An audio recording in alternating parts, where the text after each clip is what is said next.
She stood in a room full of diamonds and designer gowns, and they still made her feel like the help. Imani Brooks, the wife of the most feared man in the country, was publicly humiliated in front of hundreds of powerful guests while her husband was thousands of miles away. And she said nothing. She smiled. She endured it, because she loved him more than she loved herself. But love has limits, and silence has a breaking point. What this family did to her in secret, caught on camera, every single frame, will make your blood run cold. Stay with me until the very end, because what Kang-woo does when he finds out will leave you breathless. If this is your first time here, subscribe right now and hit that bell so you never miss a story like this one. Drop a like and tell me in the comments, what city and country are you watching from? I want to see exactly how far this story travels. Now, let's begin. The morning Seo Kang-woo left for Tokyo, the mansion changed. It didn't happen loudly. It never did. There were no slammed doors, no raised voices, no declarations of war. It was quieter than that, more surgical, more deliberate. A shift in temperature that Imani Brooks had learned to feel in her bones the moment her husband's black SUV disappeared through the iron gates at the end of the estate driveway. She stood at the second-floor window watching the convoy leave. 3 vehicles, tinted glass, no plates. The kind of exit that told the world this man moved through life untouchable. And in a way, he did. Seo Kang-woo was not a man you challenged. He was not a man you lied to. He was not a man you crossed twice, because there was rarely a second time with men like him. But he was also not a man who was home very often. Imani pressed 2 fingers against the cold glass and stayed there until the last vehicle vanished around the bend. Then she exhaled, slowly, the way you exhale when you know something is coming and you are simply trying to prepare your lungs for it. Behind her, the bedroom was immaculate, white orchids on the nightstand, his half of the closet still carrying the faint scent of his cologne, cedar, black pepper, something almost cold, like winter air off the Han River. She had learned that scent the way a person learns a language, by total immersion, until it lived inside her without effort. She turned away from the window. By the time she reached the bottom of the grand staircase, Madame So was already seated in the main receiving room, spine perfectly straight, teacup balanced in her fingers like a prop in a play she had been rehearsing for decades. 2 women flanked her, Seo Hyun-ja, Kang-woo's older sister, in a cream blouse with her hair pinned back so tightly it looked punishing, and Park Ji-soo, a cousin by blood and a viper by temperament, who had the particular gift of smiling while she destroyed you. None of them looked up when Imani entered the room. That was the first move. It always was. Imani crossed to the breakfast table by the east window, poured herself a coffee, and sat down. She kept her back straight. She kept her expression neutral. She had learned that much. How to wear stillness like armor, how to refuse to give them the twitch of discomfort they were fishing for.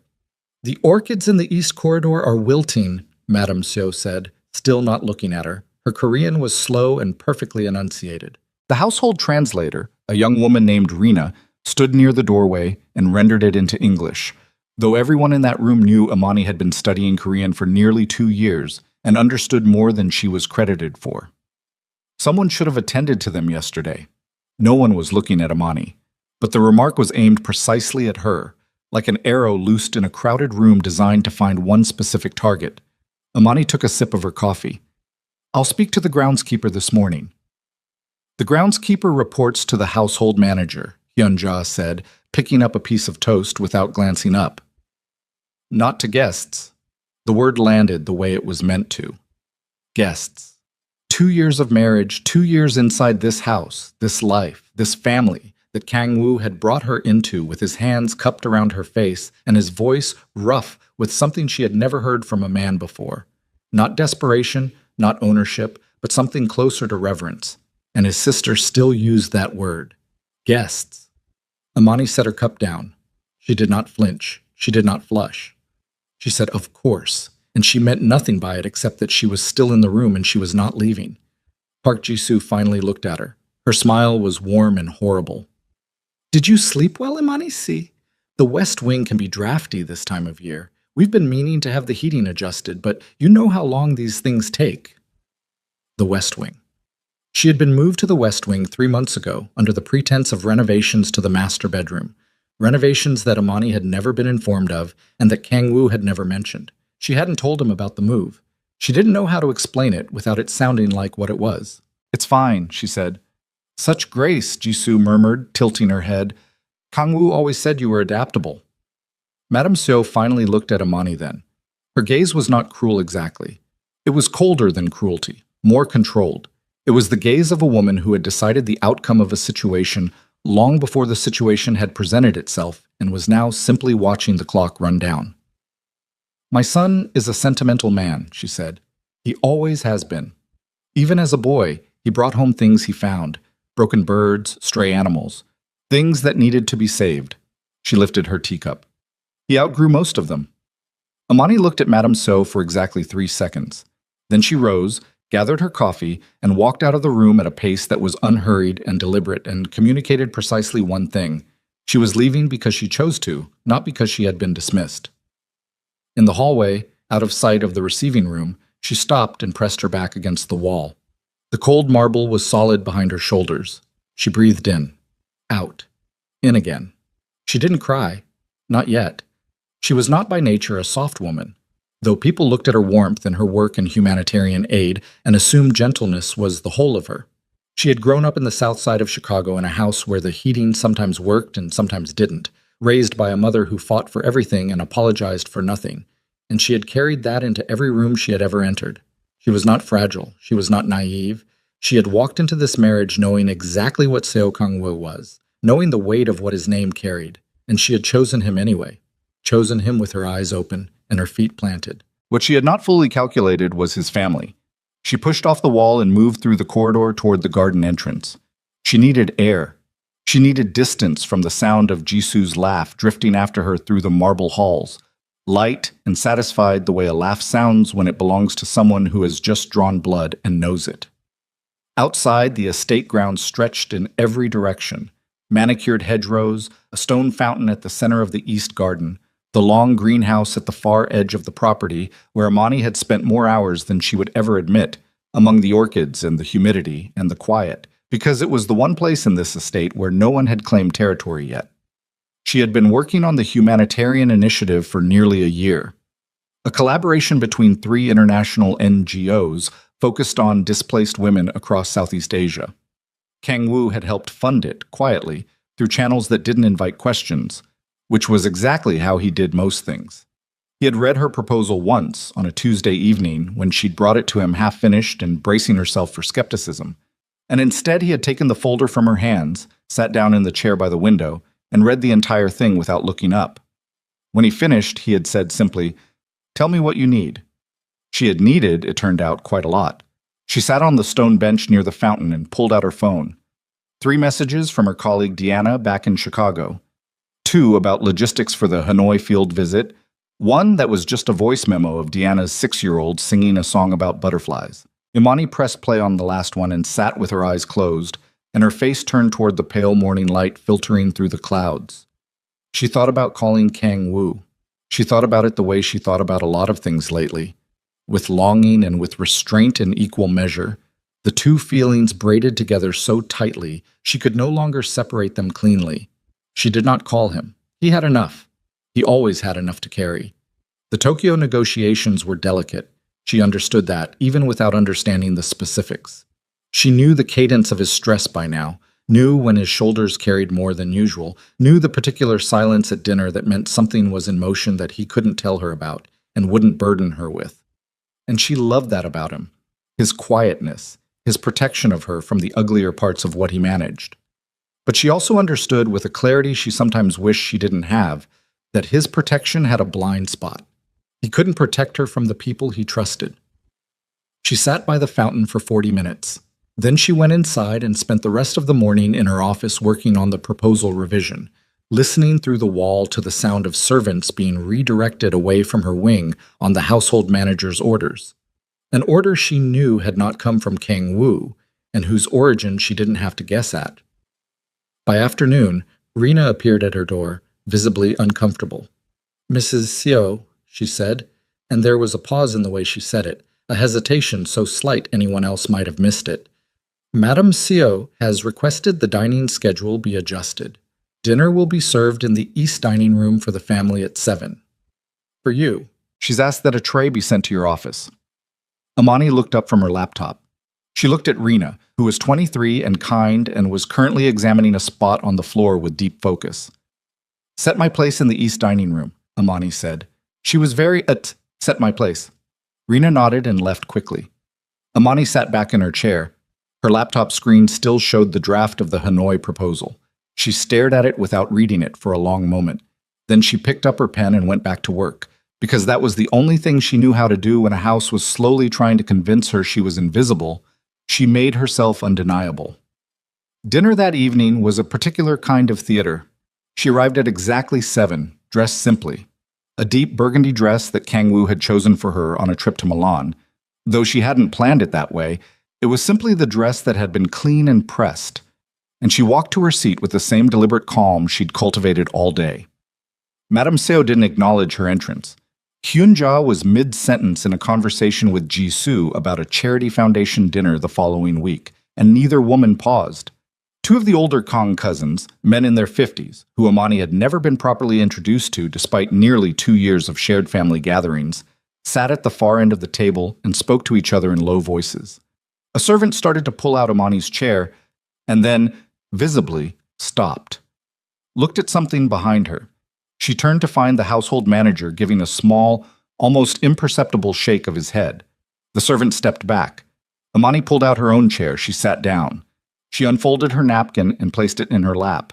"I don't remember approving this seating arrangement," Madame Seo said finally, not to Amani specifically, but to the table, as though the table had made an error of judgment. "I'm Kang Woo's wife," Amani said. She said it without heat, without apology, just the fact of it. "My seat is at this table." Madame Seo looked at her then, fully, and in that look was something Amani had not seen before. Not contempt exactly, though contempt was part of it. It was something more measured. The look of someone recalibrating, adjusting their assessment of a target that had, contrary to expectations, refused to move. "Children who are not part of the bloodline," Madame Seo said quietly, placing her chopsticks with precision, "have always been made aware of their station in this family." The table was absolutely silent. "I'm not a child," Amani said, "and I'm not a guest." It was the most she had ever said in direct confrontation, and the silence that followed it had a different texture than the silences she had endured before. It was charged. It was witnessed. 3 servants near the wall were frozen in place, each of them making a careful study of the middle distance. Jisoo broke it with a light laugh. "Kang Woo really has found himself a spirited one." She lifted her wine glass. "How charming!" The rest of the dinner passed in brittle civility, and no one spoke to Amani. And she ate every course, and she did not rush, and when it was over she walked back to her wing and closed the door behind her and sat on the edge of the bed in the drafty quiet of the west wing with her hands in her lap, and only then, in the privacy of that empty room, did she let herself feel the full weight of what she was enduring. She picked up her phone. She almost called him again. She put it back down. 3 days later, the invitation arrived. Not delivered to her. Delivered to the household, addressed to the Kong family, with a note in Madame Seo's hand added to the copy posted on the family announcement board that read, "Immediate family only. Kang Woo has already been informed and has approved the guest list." The Kang Family Legacy Gala, held annually at the Grand Meridian Ballroom in the city. Politicians, judges, CEOs, the quiet men who moved money in ways that didn't appear in newspapers, and the Kang family, displayed in their full constellation of power and tradition. Amani read the note twice. Then she took it off the board, folded it, and put it in her pocket. She spent the next 2 hours in her office trying to get Kang Woo on a call. Tokyo, time difference, negotiations. And when she finally reached him, the connection was poor and he was between meetings, and she could hear the exhaustion in his voice, that particular flatness that lived behind his eyes when he was running on too little sleep and too much pressure. "The gala," she said. "I got the note about the guest list." A pause. The sound of a door closing on his end. "What note?" She told him. He was quiet for a moment that stretched. "Amani, you're my wife. You go to the gala. Your mother said, 'You go. I'll have my assistant confirm it tonight.'" She exhaled.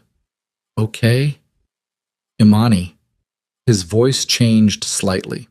Lower, more direct, the way it got when he wanted her to hear something beyond the words. I see you.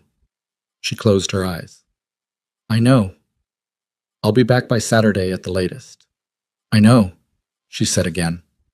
And then the connection wavered, and they lost each other, and she sat holding the phone in a room that felt very far from anything she had ever called home. The gala was in 4 days. She didn't know yet what was going to happen there. She should have known. She had been in this house long enough to know that when the CO women planned something, they planned it thoroughly, and they planned it for an audience, and they did not leave outcomes to chance. But she didn't know. And so she spent the next 4 days doing what she always did. She worked, she endured, she held herself together with both hands, while somewhere in the east wing of the mansion, behind closed doors, over cups of perfectly brewed tea, a performance was being prepared for an audience of hundreds, and the star of that performance was going to be Imani Brooks. She just didn't have her script yet. The dress arrived on Thursday morning. Imani hadn't ordered it. It appeared on the bed in the west wing, laid out with careful precision, the kind of precision that communicates contempt more effectively than carelessness ever could. It was beige, not ivory, not cream, not the kind of pale gold that catches light and becomes something. Beige, the color of waiting rooms and bureaucratic forms and women who are meant to disappear into the background of someone else's photograph. A card was attached, no signature, just 4 words in Korean, which Rena translated with her eyes aimed at the floor. Appropriate for a guest. Imani picked up the dress, held it at arm's length for exactly 3 seconds, and set it back on the bed. Then she opened her own closet and removed the gown she had already chosen. Deep emerald silk, structured at the shoulder, the kind of garment that didn't ask permission when it entered a room. Kang Woo had seen her in it once, at a function in Geneva before they were married, and had looked at her the way a man looks at something he has decided he is not leaving without. She hung it on the door hook and went to take her shower. By the time Friday evening arrived, the mansion was operating with the controlled urgency of a military campaign. Florists, caterers, additional household staff imported for the evening, cars arranged in the courtyard in order of hierarchy. Madame Seo's head of personal staff had distributed a printed schedule to every member of the family, arrival order, seating assignments, photographer positions for the family portrait at 9:15. Imani had not received a copy. She learned this when she crossed Jisoo in the upper hallway at 6 in the evening, both of them dressed, and Jisoo glanced at the emerald gown with the particular look of a woman encountering a problem she had anticipated and prepared solutions for. "You're wearing that," Jisoo said. Not a question. "I am," Imani said. Jisoo tilted her head. She was beautiful in the way that expensive things are beautiful, polished to a degree that removes all traces of origin. "You know how Madame So feels about the family presenting a cohesive image. She chose a color palette for tonight. She sent me a beige dress with a note calling me a guest." Jisoo smiled. She was being practical. "So am I," Imani said, and she moved past her toward the staircase.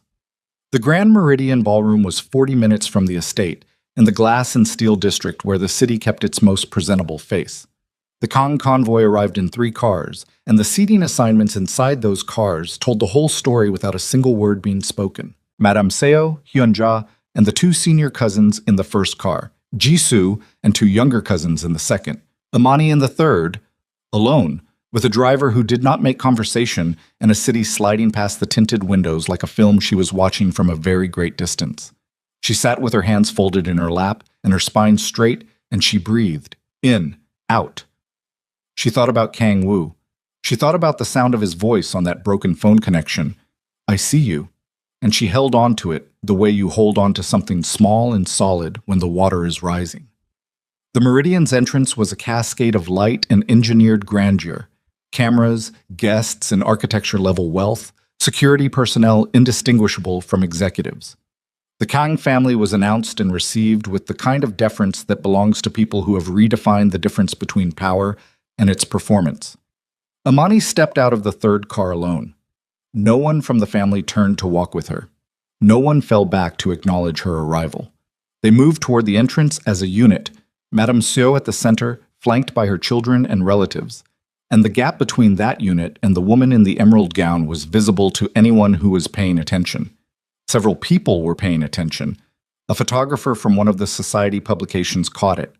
Amani saw the lens turn toward her for a half second and then redirect toward the family cluster.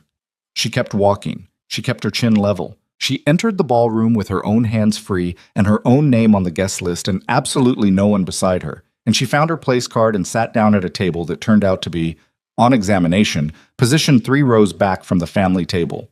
Close enough to claim proximity, far enough to establish distance. The card read, Mrs. I. Brooks. Not Mrs. Seo, not Amani Seo, Mrs. I. Brooks. Her maiden name deployed like a quiet verdict. She turned the card over, set it face down on the table, adjusted her silverware, smiled at the man across from her, a gray-haired judge she'd met twice before at Kang Woo's side, who had always been polite to her with the slightly cautious courtesy of a man who understood whose wife she was and took that seriously. He glanced at the family table, then back at her. Something shifted behind his eyes, not sympathy exactly, more like the silent registration of information that a careful man stores away without comment. Mrs. Seo, he said, using the correct name, deliberately. You look well. Thank you, Judge Lim, she said. How is your wife? They talked for 12 minutes about a legal reform initiative she'd read about in the news, and during those 12 minutes, Amani did not look once at the family table, though she was aware of it at all times the way you're aware of a sound you're pretending not to hear. The evening built the way these evenings always built, cocktails and ambient music transitioning into formal dinner, the room assembling itself into its hierarchies through the invisible choreography of seating and proximity and who pulled out whose chair. Speeches would come after dinner. The family portrait was scheduled for 9:15. Amani ate. She spoke with the people at her table. An NGO director from Busan who knew her work, a corporate attorney who'd been at the Kang Foundation's last fundraiser. She drank 1 glass of wine. She was present, she was composed, and some very controlled part of her was counting the hours. At 8:45, Madame Seo rose from the family table and moved through the room with her attendants, 2 of the younger female cousins at her flanks, moving the way a school of fish moves, all in response to the same central current. She stopped to speak with a senator, with the CEO of a shipping conglomerate, with a woman whose family name Amani recognized as one of the 3 wealthiest in the country, and then she stopped in the center of the room, positioned with the precise spatial awareness of a woman who understood sightlines and raised her voice just enough, to carry. We are so fortunate tonight, Madame Seo said to the group around her. 8 people, maybe 10, but positioned in a room acoustically designed to carry sound, so that the words traveled further than they appeared to be intended to. The Kang family has always understood the importance of legacy, of protecting what has been built across generations, of knowing, truly knowing, what belongs and what does not. Amani's fork was in her hand. She set it down. Some people, Madame Seo continued, her voice remaining conversational, warm even, the warmth of a winter fire that you only later realize has been set to burn something specific, can wear beautiful things, can enter beautiful rooms, and still, no matter what they wear, no matter how far they have traveled, they cannot change what they are, or where they come from. The group around Madame Seo laughed lightly, comfortably, the laugh of people who were certain they were among their own. Amani was looking at the tablecloth. She was looking at the precise weave of the linen, the way the candlelight moved across the white surface in small ripples, and she was breathing carefully through her nose because her jaw was tight, and her hands were flat on the table, and she was using every mechanism she had ever developed, in Chicago, in the field, in 2 years of this house, in the long education of loving a man whose world did not know how to hold her, to stay in her seat. Judge Lim, across the table, had gone very still. The NGO director from Busan was examining his wine glass. Nobody at her table spoke. Madame Seo's voice found its conclusion with the ease of someone completing a well-rehearsed monologue. Some people can wear expensive dresses, but they will never become family. The words were not shouted. They didn't need to be. In a room where half the guests were trained by profession or survival to absorb information quickly, those words landed in the specific silence of a room that had just understood what it was witnessing. A few guests near the family table laughed again, nervous, reflexive, the laughter of people caught in a current they hadn't chosen. Others went quiet. Others looked away. And Amani Brooks, wife of Seo Kang-woo, sat at her table with her hands flat and her face composed and felt something inside her chest crack along a line that had been fracturing for 2 years. She didn't make a scene. She had never made a scene.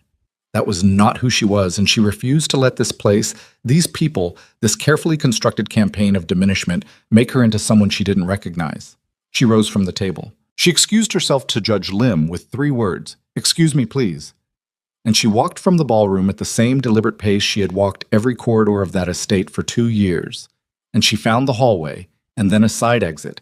And then she was outside in the cool night air of the hotel's private garden, moving without a destination, moving because staying still was no longer possible. The garden was long and geometric, low hedges, stone paths, a fountain at the far end that was running, though no one was there to appreciate it.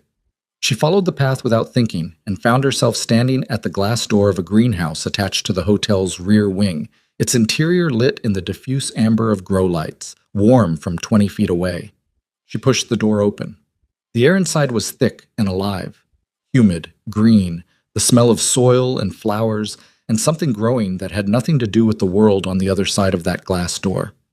She walked to the center of the greenhouse, between rows of white orchids and trailing jasmine, and she stopped, and she pressed both hands to her face, and she cried. Not the polished kind of crying that photographs well, the ugly kind. The kind that comes from somewhere below language, from a place in the body that has been compressed for too long under too much weight, and releases without warning in the way that compressed things always eventually release, without grace, without permission, without care for who might be watching. She stood in the middle of those white orchids, and she let it happen because there was no one there to see it, and she had nowhere left to put it, and she was so tired. Not the tired that sleep fixes, but the tired that settles into the structural parts of a person, into the joints and the marrow, the tired of 2 years of waking up every morning and choosing dignity in a house that had decided it did not belong to her. She cried until she couldn't anymore. Then she stood with her palms pressed to her wet face in the warm amber light, breathing. She heard a sound outside the greenhouse door. Voices. Female voices. She recognized them both before she fully parsed the words. Jisoo first, then Hyun-ja, the sound of heels on the stone path outside, and the particular pitch of their voices when they believed they were not being overheard. She stepped back between 2 rows of orchids instinctively and stood without moving. She didn't fall apart, Hyun-ja said. The door was glass. Their voices came through cleanly. I thought she'd make a scene. She almost did. Jisoo. Did you see her hands on the table? She was gripping the edge. I was watching her. A small, satisfied sound. She's breaking. Not fast enough. Hyunja's voice had a different quality than Jisoo's. Less amused, more impatient, with the edge of a woman who has waited for something for a long time and finds the waiting irritating. 2 years, Jisoo. 2 years, and she's still here. She should have left by now. She won't leave on her own, Jisoo said. Women like that, they hold on. It's the type. They think endurance is the same as love. She paused. But we don't need her to leave on her own. We need her to become something Kang-woo can't defend. Mother's been patient, Hyun-ja said. But she's done. After tonight, after the senator and his wife saw what happened, the story will move. People will talk. The right people. And what story is that? That she's unstable. That she left the gala in the middle of dinner without explanation. That she's been struggling with the cultural adjustment. That she spends most of her time in isolation. Jisoo's voice was smooth and methodical. The voice of someone reciting a plan that has been constructed with care. That she drinks. Silence. Then Hyun-ja. Does she? 1 glass of wine at dinner, Jisoo said. But that's not what people will remember. They'll remember what they're told to remember. Another pause. Heels shifted on stone. How long has this been planned? Hyun-ja asked. Since before the summer, Jisoo said. Mother started laying the groundwork in March. The servants, the seating arrangements, the West Wing. It all feeds the same narrative.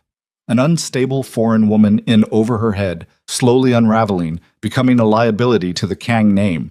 A light, almost admiring tone. By the time Kang-woo comes home from enough of these trips, the picture will be painted. He won't have to choose to believe it. He'll simply have absorbed it. And if he doesn't? He's already starting to, Jisoo said. Haven't you noticed how he asks about her when he calls? He's asking because he's starting to wonder. Wondering is the first step. We just have to keep feeding the right details to the right people.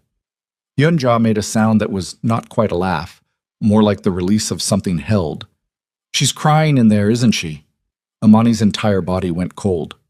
Probably, Jisoo said. Let her. By the time she comes out, the family portrait will be done. She won't be in it. A pause. She was never going to be in it. Their voices moved away along the path, the sound of heels fading back toward the hotel entrance.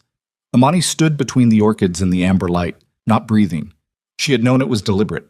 She had known it at the level of instinct, the level where a body registers threat before the mind has organized the evidence. But knowing at the level of instinct and hearing it stated with that kind of precision, the planning, the timeline, the specific mechanics of a campaign designed not merely to humiliate her, but to systematically erode her husband's perception of her until there was nothing left worth defending. Those were different things. The distance between them was the distance between a bruise and a wound. March. They had started in March. She went back through the months in her mind. The move to the West Wing in April, the servants being redirected in May, the escalation at dinners through June and July, the increasingly deliberate public humiliations at social gatherings through the summer, not impulsive cruelty. Architecture. A building constructed with intention and patience, one stone at a time, designed to collapse around her so gradually that even she would begin to wonder if she was the cause of her own undoing. She pressed the back of her hand to her mouth. Her phone was in her clutch. She pulled it out. The screen showed 2 missed calls from Kang Woo's assistant, probably checking on her absence from the ballroom. She scrolled past them and opened the call log and found his number, and her thumb hovered over it for a long time in the warm amber quiet of the greenhouse. She thought about Jisoo's voice. He's already starting to wonder. She thought about every conversation where she'd told him things were fine, every time she'd said she was adjusting, every time she'd chosen to protect him from the truth, because she didn't want to force him to choose between her and his blood, not knowing that the choice was already being made for him, one planted detail at a time, by people who had decided the outcome before she'd ever unpacked a single suitcase in that West Wing room. She had been protecting him from a war he didn't know was already being fought. Her thumb pressed the call icon. It rang 3 times. 4. Then his voice, rough with sleep, which meant it was past 2 in the morning in Tokyo, which meant she was waking him, which meant she was about to do the thing she had spent 2 years refusing to do. Amani. Immediate alertness. He never sounded fully asleep when she called. What's wrong? Not a question. A man who spent his life reading rooms had learned to read her voice the same way. She opened her mouth. She had 1,000 words ready. The greenhouse, Jisoo's voice, the plan that had been running since March, the family portrait she had been excluded from, the word guest used like a blade across 2 years of dinners and hallways. All of it was there, organized and waiting. She said, I need you to come home. 3 seconds of silence. Tokyo, 3 a.m. A man who managed criminal empires and negotiated with people who measured loyalty in the kind of currency that left no paper trail. I'm on the first flight, he said. He didn't ask why. He didn't ask her to explain or quantify or justify. He just said it, flat and certain. And in those 4 words was everything she had been trying to hold on to for 2 years. The proof that the man she had chosen was not the same creature as the family he'd been born into. She said, Okay. Stay on the phone with me. I can't, she said. Not yet. Her voice was not steady. She needed it to be steady before she went back into that ballroom to retrieve her wrap and her dignity and whatever remained of the evening. He was quiet for a moment. Then, Imani, whatever happened tonight, I need you to know something. Kang Woo, I need you to hear this. His voice had dropped to the register he used when something mattered beyond the range of his usual precision.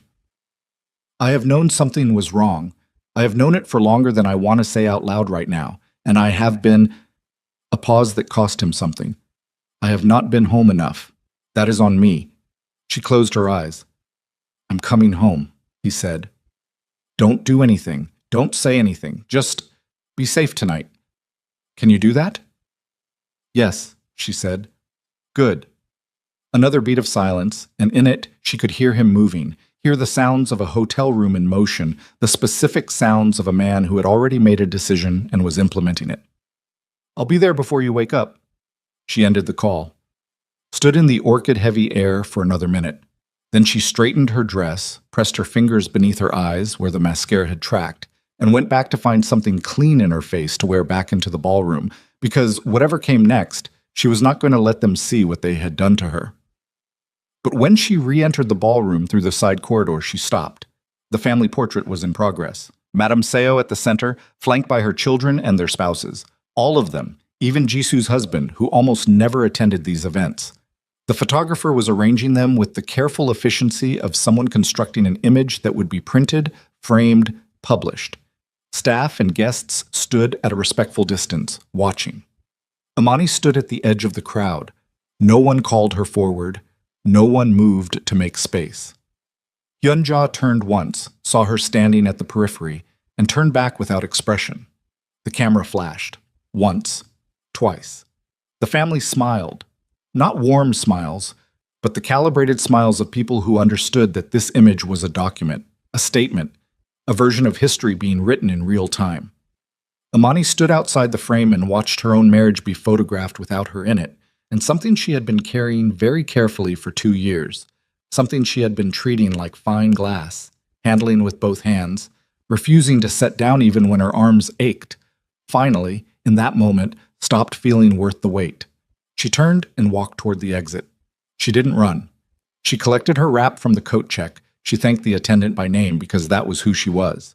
And she stepped outside into the cold night air and called for the estate car and stood on the pavement waiting, with the noise of the city around her and the amber light of the ballroom spilling through the glass behind her, and she felt the particular stillness of a person who has just passed a point they cannot walk back from.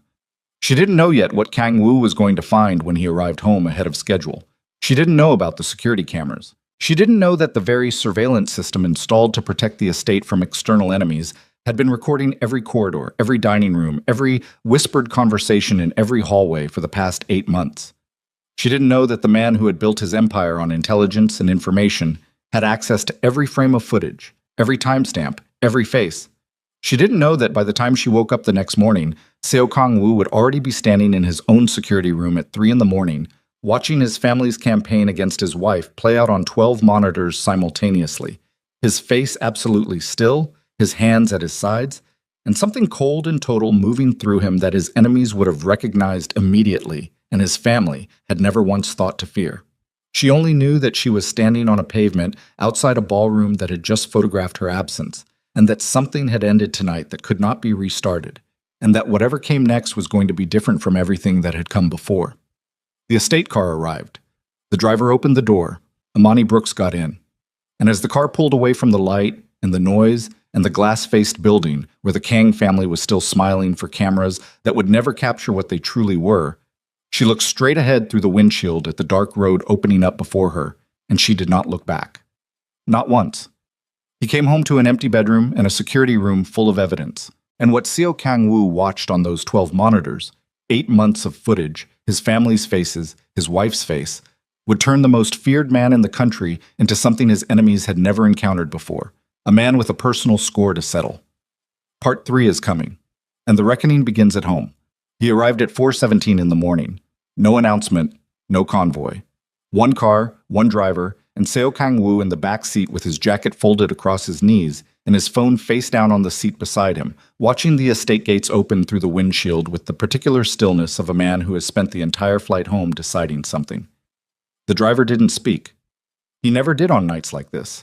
Nights when the quality of the silence coming from the back seat communicated that speech was not wanted and would not be received well.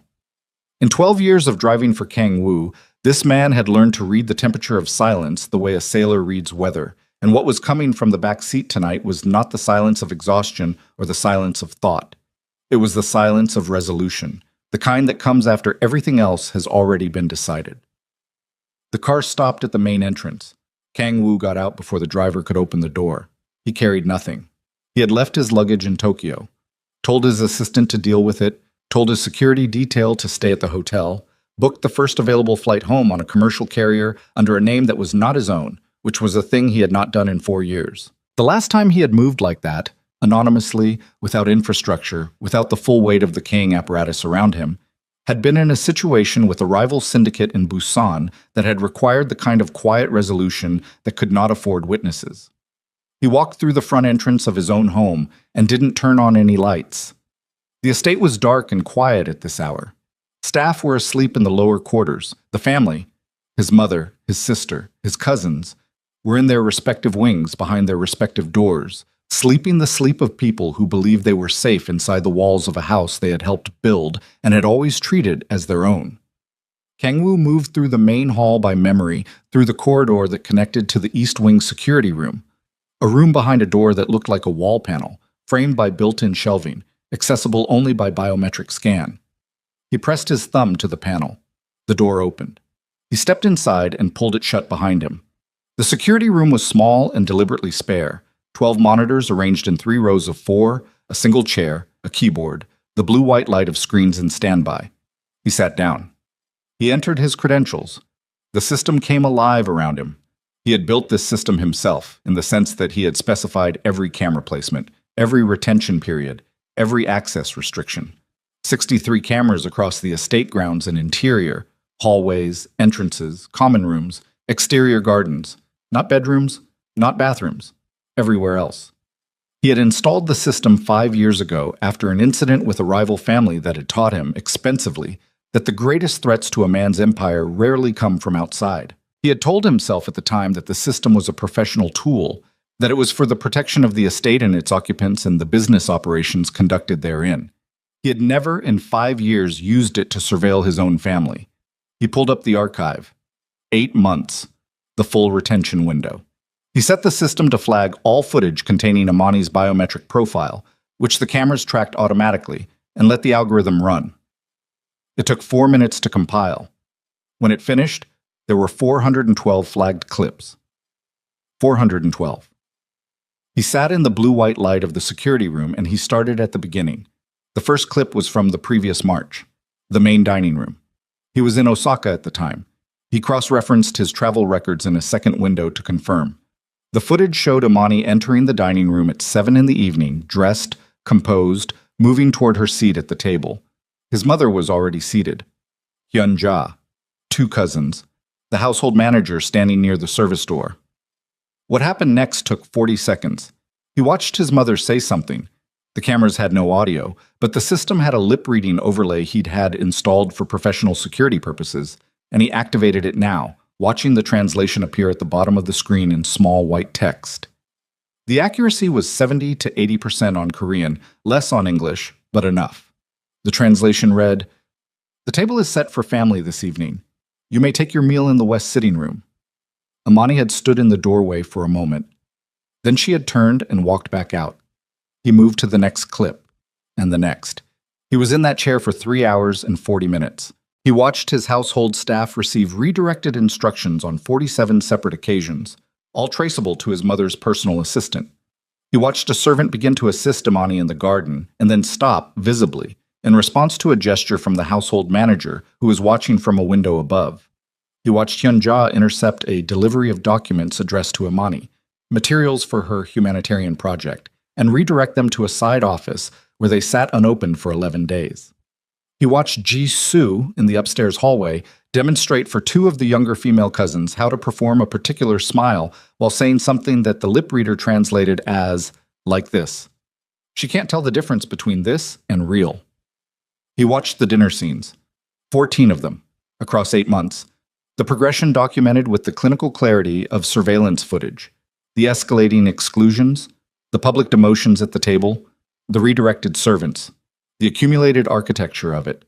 He watched Amani sit through every one of them with her spine straight and her hands flat on the table and her face arranged into the expression of a woman who has decided that showing pain is the one luxury she cannot afford. He watched his mother at the table perform warmth for the phone camera when Kang-woo called home. He watched the performance switch off the moment the call ended, the warmth draining out of her face like water leaving a basin, replaced with something cooler and more honest.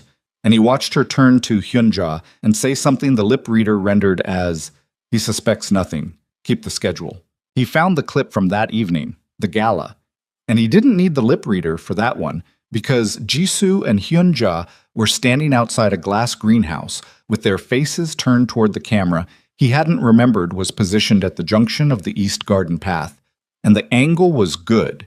and the lip reader translation came through at 91% accuracy. He read Jisoo's words on the screen. He's already starting to wonder. Wondering is the first step. We just have to keep feeding the right details to the right people. He read, "She's crying in there, isn't she? Probably. Let her." He read, "Women like that, they hold on. It's the type. They think endurance is the same as love." He sat with those words on the screen in front of him for a long time. The blue-white light, the stillness of 4 a.m, the sound of his own breathing, which was very controlled and very deliberate, the kind of breathing that is not natural but chosen, because the alternative to chosen breathing right now was something he could not afford. He had built an empire on controlled responses. He had sat across tables from men who had killed people he knew and negotiated with them without allowing his face to communicate anything he didn't want communicated. He had made decisions in the space of seconds that other men would have required days to reach, and he had lived with those decisions without complaint and without revision, because revision was a luxury and second-guessing was a vulnerability, and in the world he operated in, vulnerabilities got people killed. He thought he understood betrayal. He understood now that he had never understood it at its deepest register. He had understood it as a professional phenomenon. Allegiances broken for money or fear or ambition, the clean equations of power shifting. He had not understood it as this, his mother's face performing love for a phone camera and switching it off the moment the call ended. His sister's handwriting on a note delivered with a beige dress. Jisoo's voice, smooth and methodical, describing 8 months of deliberate psychological warfare against the woman he had chosen to build his life with. The woman he had...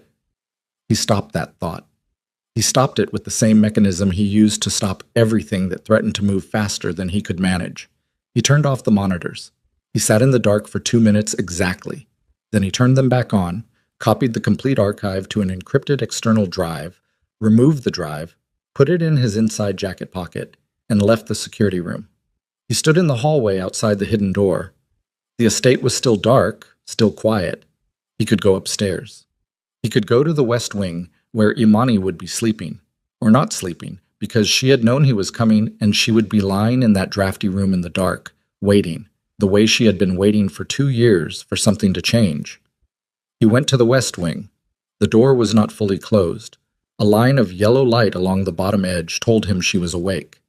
He knocked once, his knock, the specific rhythm she would recognize, and heard her move before the door opened. She stood in the doorway in the clothes she'd come home in, the emerald gown replaced with a simple sweater and loose trousers, her hair down, her face bare. The mascara was gone. She looked, and this was a word Kang Woo had almost no practice with in the context of how he looked at Imani, because she was not a woman who permitted herself to look this way in front of people. She looked hollowed, not broken. Imani Brooks did not break cleanly. He knew that about her the way he knew fundamental things. But hollowed. Like something had been taken out of her and she was managing the new architecture of herself, testing which walls were still load-bearing. He looked at her for 3 seconds. Then he crossed the threshold and put his arms around her, and she went very still for a moment. The stillness of a person who has been braced so long that being held is briefly indistinguishable from another kind of pressure. And then something gave, and she pressed her face into his chest, and he stood in the doorway of the West Wing room at 4 a.m, holding his wife with both arms and feeling the weight of everything she had been carrying alone for 8 months. He didn't say anything. Neither did she. Not yet. They stood there for a while in the yellow light of the room, and outside the estate was quiet, and the family slept, and none of them knew that the man they had built their calculations around had come home early and was standing in the room they had assigned his wife to in order to isolate her, holding evidence in his jacket pocket that was going to restructure their world entirely. After a while, Imani pulled back enough to look at him. "How much do you know?" she asked. Her voice was level. She had rebuilt it while he was holding her, he could tell, reconstructed the steadiness she relied on, laid it back into place. "Enough," he said. She studied his face. She had learned his face the way he had learned her voice, by total immersion until she could read it in low light. She read it now and understood from what she found there that enough was not a partial quantity. "The cameras," she said. "Yes." She exhaled slowly, not relief, something more complicated. The exhale of a woman who has spent 2 years hoping to be believed and has now been believed and is discovering that being believed does not immediately make anything easier, that it in fact opens a door to a room full of things that will now have to be reckoned with. How far back? She asked. 8 months. A silence. How much of it did you watch? All of it, he said. She looked at him for a long moment. Then she walked to the window and stood with her back to him, looking out at the estate grounds in the pre-dawn darkness. And when she spoke, her voice had an edge he hadn't heard before. Not anger exactly. Something under anger, the thing that anger is built on top of. I didn't tell you, she said. I want you to understand why I didn't tell you. Imani, no. She turned. Let me say it. I didn't tell you because I thought if I forced you to choose between me and your family, I would be the reason your family broke apart. I thought if I was patient enough, if I was good enough, if I endured enough, things would find their own level. I thought love was supposed to be worth that. She stopped. I was wrong about what patience looks like from the outside. You were not wrong, he said. I was absent. You were working. I was absent, he repeated. The distinction was important to him in a way she heard. I knew something was wrong. You said it was fine, and He stopped. And for the first time since she'd known him, she saw something cross his face that she'd never seen there before. Not anger, not calculation. Something rawer than either of those. I chose to believe you because believing you was easier than coming home and finding out what I would have to do about it. The room was very quiet. That ends now, he said. It was not an apology exactly. With Kang Wu, apology and action were not separate categories. What he had just said was the most direct admission she would ever receive from him, and it came packaged with its own consequence, and she understood that. She also understood that the man standing in front of her had just watched 8 months of footage in a security room in the dark and was now running on something that was operating below the level of strategy. What are you going to do? She asked. I'm going to handle it. Kang Wu. She crossed to him. She put one hand on his chest, directly over his sternum, the way she always did when she needed him to slow down and arrive in the room, rather than already being 6 steps ahead of it. I need to know what that means. He looked at her hand on his chest. Then he looked at her face. And something in the machinery behind his eyes shifted, not softened, not exactly, but made room for her in the calculation. It means, he said, that this family will answer for what they did to you. Not quietly, not in private, not in a way that allows them to revise what happened later. He reached up and covered her hand with his. It means they will understand, all of them, everyone connected to this name, what it costs to touch you. She held his gaze. And your mother? She said. He didn't answer immediately. She watched him sit with it, watched the specific quality of silence that meant he was not avoiding the question but measuring what the true answer was before he spoke it. My mother, he said finally, made a choice. She made it in March, and she maintained it for 8 months, and she performed love for me on a phone screen while she was doing it. He paused. She is still my mother. That does not change. But what she is in this house, what any of them are in this house, in the business, in the family structure, that is going to change completely. Imani nodded slowly. She dropped her hand. When? Soon. I need one thing first. She waited. I need to know everything you haven't told me, he said.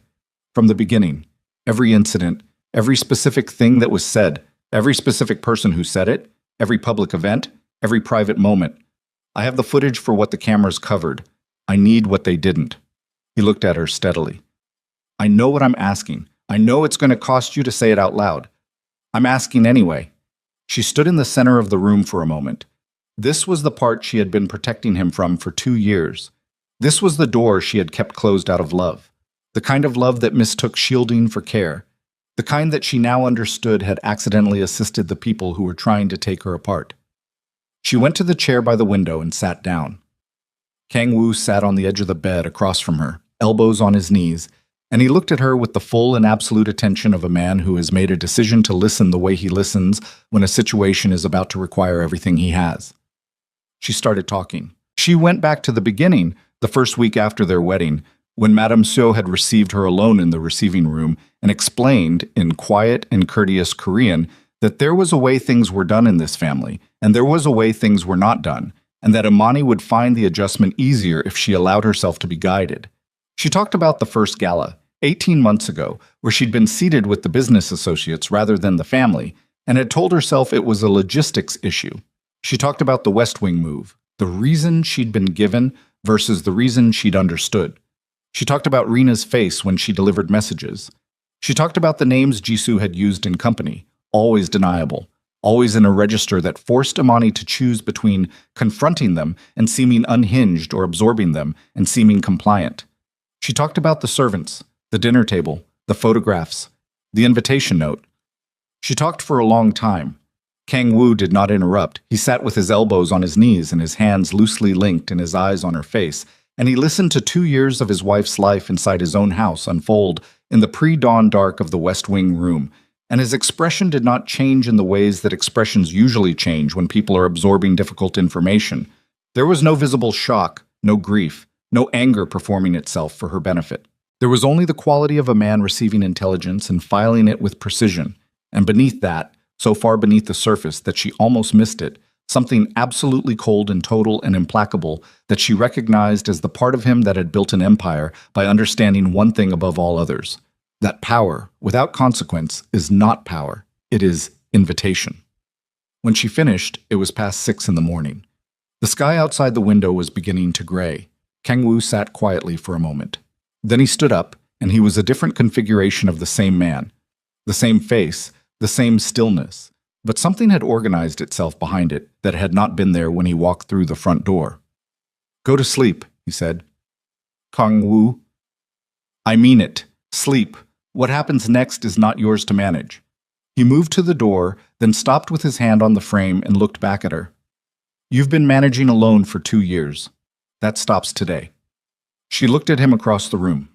The gown was on the chair where she'd folded it. The estate was beginning to stir outside. Distant sounds of the earliest kitchen staff, a vehicle somewhere on the grounds. The family would be awake in 2 or 3 hours. They would come downstairs expecting the normal machinery of the morning to be in place. They had no reason to expect anything else. They did not know he was home. "Don't do anything permanent," she said, "that you'll regret." He looked at her with something that was almost a kind of dark patience.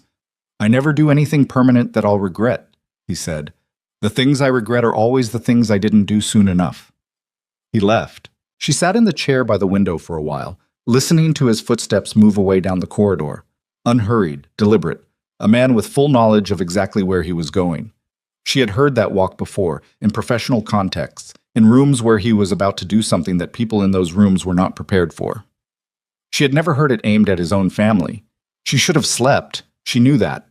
She lay down on the bed in the gray pre-dawn light and closed her eyes, and her mind was too loud for sleep, running back through 8 months of footage she had never seen but had lived, now rearranged by the knowledge that it had been recorded, that it was documented, that every insult and every redirection and every beige dress and every carefully planned exclusion was sitting on a drive in her husband's jacket pocket like an indictment waiting for a courtroom. She was not present in the East Wing when it happened. She heard about it afterwards, from Rena, who had been in the corridor outside the family breakfast room and whose account was fragmented and delivered in a shaking voice, and from 2 other members of household staff who had been present and who came to her separately, as though they needed to verify with her that what they had witnessed had in fact occurred. Kang Woo had appeared in the family breakfast room at 7:45 in the morning. His mother, his sister, and Jisoo had been at the table. The 2 older male cousins had not yet come down. The household manager had been standing near the service door. He had walked in without announcement and stood at the head of the table and looked at them, and the room had gone very quiet very fast, because the people in it understood immediately, in the way that people who have survived proximity to dangerous men understand things, that something was wrong. Madame Seo had recovered first. She was a woman who had been performing composure in difficult situations for 60 years, and she performed it now, setting down her teacup, straightening her posture, looking at her son with an expression of measured welcome. "Kang Woo," she said, "we didn't know you were home." "I know," he said. She waited for more. There was no more. Just those two words, flat and factual, and the quality of his silence after them, which had a texture that was new even to her, and she had known this man since she had made him. Hyunja said, "When did you arrive?" "Early this morning." Jisoo had not spoken. She was watching him with the particular alertness of a person whose instincts are better calibrated than their confidence, and her instincts were telling her something her face was working to conceal. "You should have told us," Madame Seo said. "We would have prepared." "I watched the security footage," he said. The breakfast room went so quiet that Rena, in the corridor, reported that she could hear the fountain in the east garden from where she was standing. Madame Seo's face did not change immediately. That was the thing Rena reported with a kind of awe, that for 3 or 4 full seconds, Madame Seo's face simply did not change, as though she was running through possibilities, calculating vectors, finding the response that would be most effective. Then she said, carefully, "I don't know what you think you saw." Kang Woo reached into his jacket pocket and placed the encrypted drive on the breakfast table, between the teapot and the fruit bowl, where everyone at the table could see it. 8 months, he said. 412 clips. Jisoo made a sound. It was very small, involuntary. The sound of a person whose floor has just disappeared. Kang Woo. Hyunja's voice had found a register that was almost placating. Almost, but not quite, because there was no clean version of placating available here, and she knew it. "There are things about managing this family that you have never had to—" "Be quiet," he said. She stopped. He looked at his mother. "I have the footage. I have Imani's account. I have 8 months of documented evidence of a deliberate, coordinated campaign to psychologically destroy my wife while I was away from this house." He paused. "I want you to tell me I'm wrong. I'm giving you this one opportunity to tell me something that changes what I understand to be true." Madame Seo looked at him for a long moment, and then she did something Rena had not expected and would describe for weeks afterward with a mixture of horror and reluctant admiration. She sat back in her chair, and she folded her hands on the table, and she said without apology, without revision, with the absolute steadiness of a woman who has been a matriarch too long to perform contrition convincingly, "I did what I believed was necessary to protect this family's future." The words landed in the silence like a stone into still water. "She is not one of us," Madame Seo continued, her voice perfectly controlled. "She will never be one of us. And you, my son, are too sentimental to see what this marriage cost this family in the long term. Everything I did because someone in this family had to be willing to—" "You are removed from the family council," Kang Woo said. She stopped. "Effective immediately. Every formal role, every advisory position, every business involvement connected to the Kang name. Removed." He let that sit for exactly 1 second. Then, "Jisoo, every business holding, every title, every financial privilege connected to the Kang family structure. Removed. You will be escorted from Kang-controlled territories by the end of the week."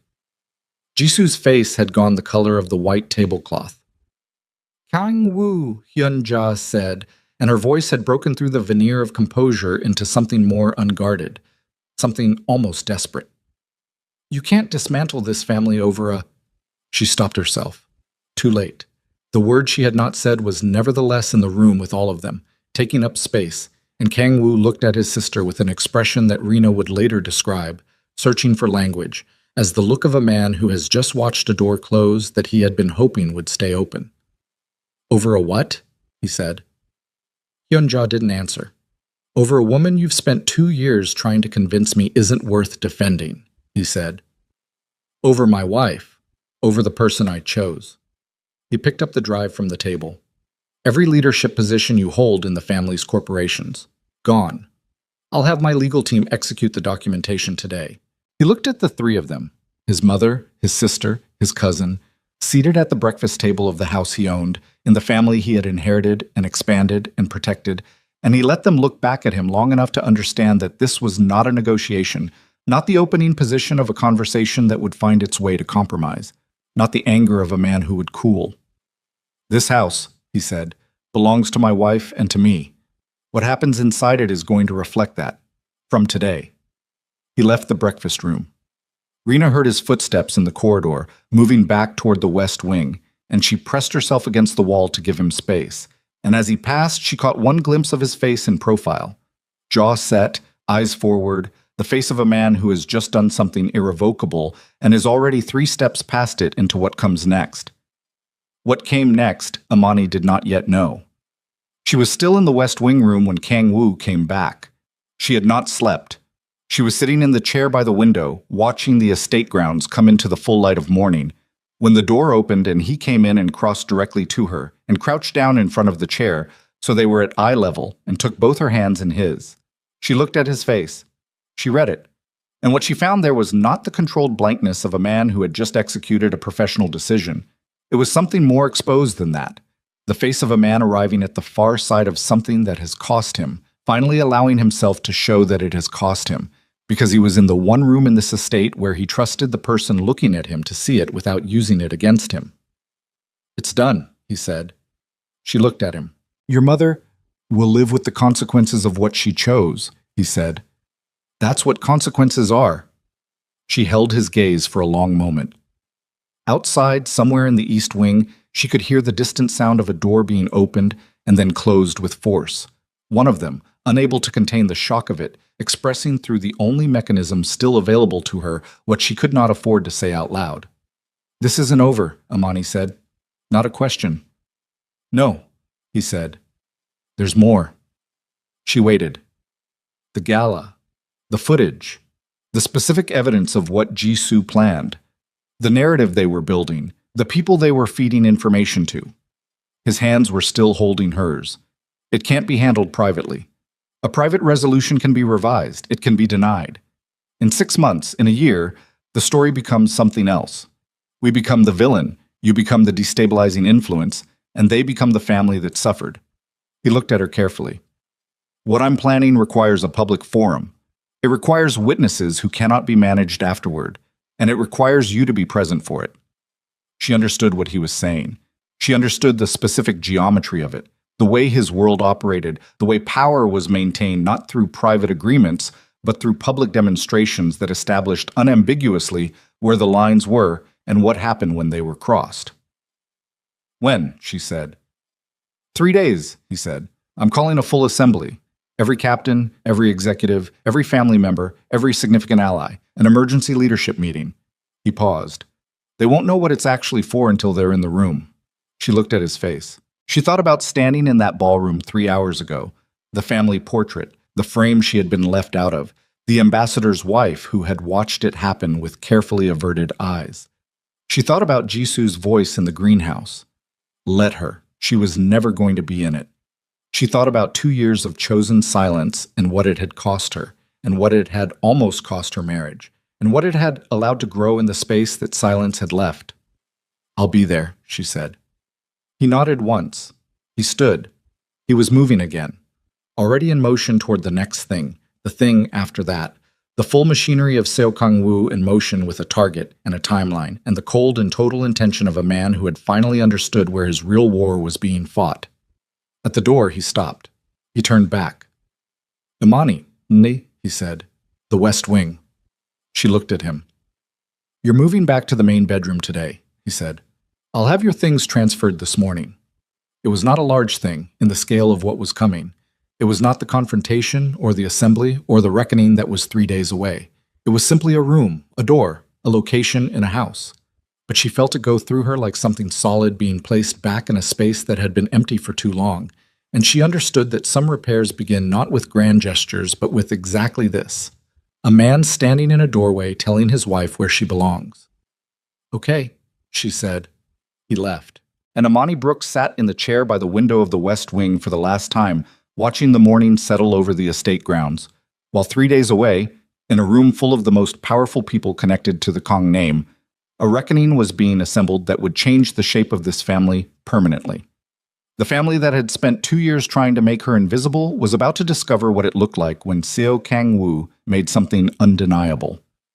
3 days. A room full of witnesses who don't know why they've been summoned.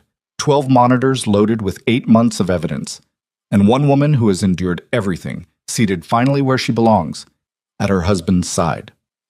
Part 4 is the moment this family faces the full weight of what they built. Don't look away. The 3 days were the quietest the estate had ever been. Not the quiet of peace, the quiet of pressure, the kind that builds in the space between a decision and its execution, the kind that makes the air feel thicker than it should be and causes people to speak in lower voices without understanding why. The family felt it, the staff felt it. Even the groundskeepers, who had no knowledge of what was coming, moved through the estate grounds with the subdued efficiency of people who had read the weather correctly and were making their preparations accordingly. Madame Seo did not leave her wing on the first day. On the second day, she emerged twice, once to speak with her personal attorney, who arrived at the estate in a dark sedan and left 40 minutes later with the careful expression of a man who had just been told something he needed time to process, and once to stand in the East Garden for 11 minutes, in the cold morning air, alone, her coat pulled around her, looking at nothing in particular with the fixed gaze of a woman conducting an internal inventory of her resources. She did not attempt to speak to Kang-woo. She did not attempt to speak to Amani. Hyunja spent the 3 days on her phone, cycling through calls that she took in her bedroom with the door closed. Kang-woo's legal team had already begun executing the documentation. She had received the first set of papers on the morning of the second day, delivered by a courier who had the grace to be expressionless.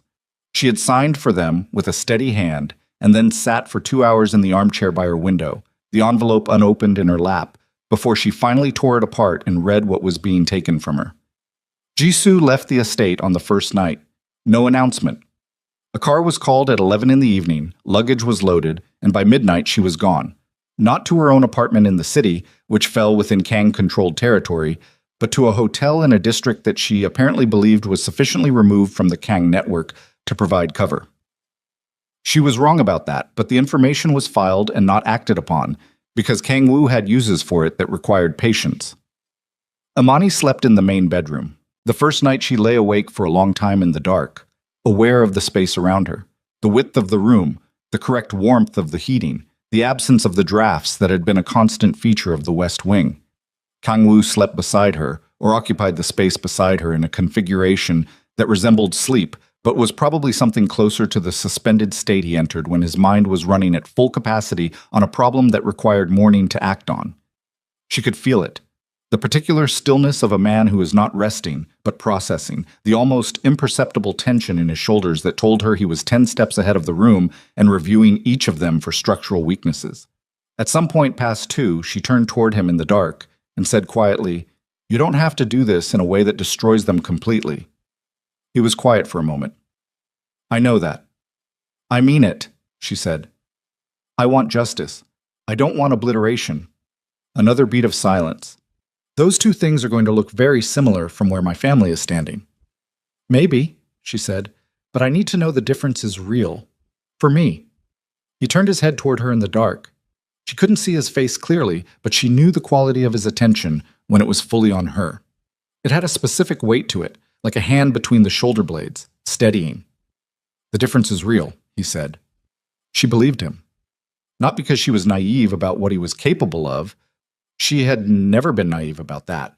It was part of the deal she had made with herself the day she'd agreed to marry him, the calculation she'd run with her eyes open. She believed him because she knew, with the bone-level certainty that 2 years of close observation provides, that Seo Kang-woo operated by a code that was not the law, but was in its own way inflexible. He did not destroy things for the pleasure of destruction. He destroyed things because they were threats, or because they had demonstrated that they would become threats if left intact. His family had crossed a line that made them fall into that category, but she was in his ear, and she intended to stay there. The invitations went out on the second day. They were not framed as invitations. They were summonses, delivered through the appropriate channels with the appropriate authority behind them, describing an emergency leadership meeting of the Kang family and its associated network, mandatory attendance, no exceptions. The phrasing was precise and offered no details. In the world Kang-woo operated in, that phrasing was sufficient. Men who received summonses from Seo Kang-woo attended them. By the morning of the third day, 63 confirmations had been received. Kang-woo spent that morning in his private office with his 2 most trusted lieutenants and his legal team, and the door was closed, and Amani did not ask what was discussed. She spent the morning in her own office working on the Hanoi proposal, because the work did not stop because her life was in upheaval. It never had.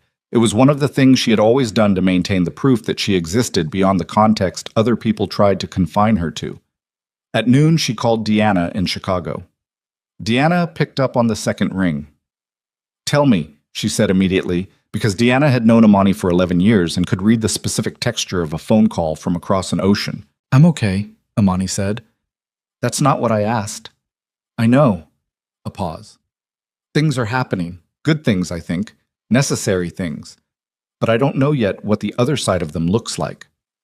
"Are you safe?" "Yes." "Is he?" "He's handling it," Amani said. "He came home." A silence on Deanna's end that carried 11 years of friendship in it. The specific silence of a woman who has watched her best friend love a complicated man and has always reserved full judgment until she had full information. "Okay," Deanna said finally. "Call me after." "I will." "Amani." Her voice shifted down a register. "You know you don't have to prove anything to anybody, right? Not to his family, not to his world, not to anyone in that house." Amani sat with that for a moment. Outside her office window, the estate grounds were bare and bright in the winter light. "I know," she said. "That's why I'm staying." She ended the call and went back to the proposal and worked until 3 in the afternoon, and then she went to her closet and stood in front of it for a long time. What she chose was simple: a black dress. Structured, long-sleeved, no adornment, the kind of garment that says nothing and therefore says everything. She dressed without asking anyone's opinion, fixed her hair the way she wore it when she was certain of herself, put in the single pair of gold earrings her mother had given her at 22, and looked at her reflection in the mirror for exactly 1 second before she turned away. She was ready before Kang Woo came to find her. He appeared in the doorway of the bedroom at 5:30, already dressed. Dark suit, no tie. The particular configuration of himself that he wore when formality was required, but he needed to remind the room that he was not a man who required formal structures to hold his authority. He looked at her. He took in the dress, the earrings, the way she was standing. "Good," he said. Not a compliment exactly, a recognition. "What time?" she said. 7. "They'll start arriving at 6:30. He crossed to the dresser, opened the top drawer, and removed the encrypted drive. Held it for a moment in his palm, such a small object for the weight of what it contained. Then he put it in his jacket pocket. The AV team finished the setup an hour ago. She looked at him. "How many screens?" 4. "In the main assembly hall." He looked back at her. "The footage runs approximately 90 minutes in its compiled form. I'll stop it when it's sufficient. I don't intend to make it a performance." "Make sure it's enough," she said. "Not more." "Enough," he agreed. They stood in the bedroom for a moment, the two of them, the drive in his pocket, the evening ahead. Then Imani crossed to him and straightened his jacket lapel, not because it needed straightening, but because it was a thing she did, a small physical act that said, "I'm with you," and he put one hand briefly over hers, and then they left the room together. The assembly hall was the largest interior space in the estate, a room that existed for exactly this kind of gathering, designed with the proportions of a place where significant things happened, and the people inside it were meant to feel the significance. Long table down the center, seating for 40, additional seating along the walls. The 4 screens had been installed at the far end, 2 floor-to-ceiling panels flanking the central position, 2 auxiliary screens on the side walls. The AV team had done clean work. The room looked exactly like what it was supposed to look like. A boardroom, not a theater, except for the screens. Guests began arriving at 6:30. Imani stood with Kang Woo in the anteroom adjacent to the hall, watching them come through. Captains and executives and lawyers and allied family heads, men and women who represented the full breadth of what the Kang name controlled. Most of them she recognized. Most of them greeted her with the cautious warmth they had always deployed. Not cold, not warm, but calibrated, positioned somewhere in the middle zone where no strong opinion was formed or committed to. Tonight, they were attentive in a different way. Word had not spread about the contents of the meeting, but word had spread that something had happened. It always did, in networks built on information. The tremors reach the edges before the center has even fully settled. She saw it in the way they looked at her, a fraction more directly than usual, a fraction more carefully, the look of people trying to read a situation from limited data. She met their eyes and held them and said nothing that could be read. At 7:10, Kang Woo walked into the assembly hall. Imani walked beside him. Not behind, not flanking. Beside. Level, shoulder proximity. The position of a partner rather than an attachment. The room settled into quiet with the particular efficiency of a room full of professionals who understand that when Seo Kang-woo walks in, you stop what you're doing. The family was there too. Madame Seo had come. Amani had not been certain she would, had wondered if she would claim illness or absence, but she was there, seated near the head of the table, her posture impeccable, her face composed with a control that was in its own way impressive. Hyun-ja beside her. The two older male cousins 3 seats down. Jisoo was not present, which meant she either hadn't been found or had correctly estimated what was coming and calculated that the consequences of absence were preferable to the consequences of presence. She had miscalculated. Kang-woo walked to the head of the table. He did not sit. He put both hands flat on the table and looked at the room. 61 people, the extended capacity of what his name had built, and he let the silence run for 5 full seconds before he spoke. "I called this meeting under emergency protocols," he said. His voice was level and carried clearly to every corner of the room without being raised. "There is no business emergency. The emergency is personal, and it affects this family and everyone connected to it." The room was very still. "I'm going to show you something," he said. "After that, I'll speak. I ask that no one leave this room before I've finished." He nodded once to the AV technician at the rear of the hall. The 4 screens came alive simultaneously. The footage began with timestamp and location data, visible in the upper corner of each screen. The estate security system's formatting, clinical and irrefutable. The first clip, the main dining room, March 14th, Amani in the doorway. Madame Seo at the table. The lip reader translation running at the bottom of each screen in both Korean and English. "The table is set for family this evening. You may take your meal in the west sitting room." The room absorbed this in silence. Amani stood at Kang-woo's left, slightly behind his shoulder, and she watched the screens with the rest of them, watched her own face in the footage, the pause in the doorway, the turn and the exit, and felt the strange dissociation of observing something that happened to her body from the outside, the evidence of a moment she remembered in her skin being rendered into documentation. The clips moved. The system had been compiled with precision. Not everything, not the full 412, but the architecture of it, the sequence that established pattern and intention. The dining room redirections, the servant instructions, the document interception, Jisoo's demonstration in the upstairs hallway. Like this. She can't tell the difference between this and real. Rendered in close-up on 4 screens simultaneously, the lip reader translation sharp and clear. Someone at the far end of the table made a sound.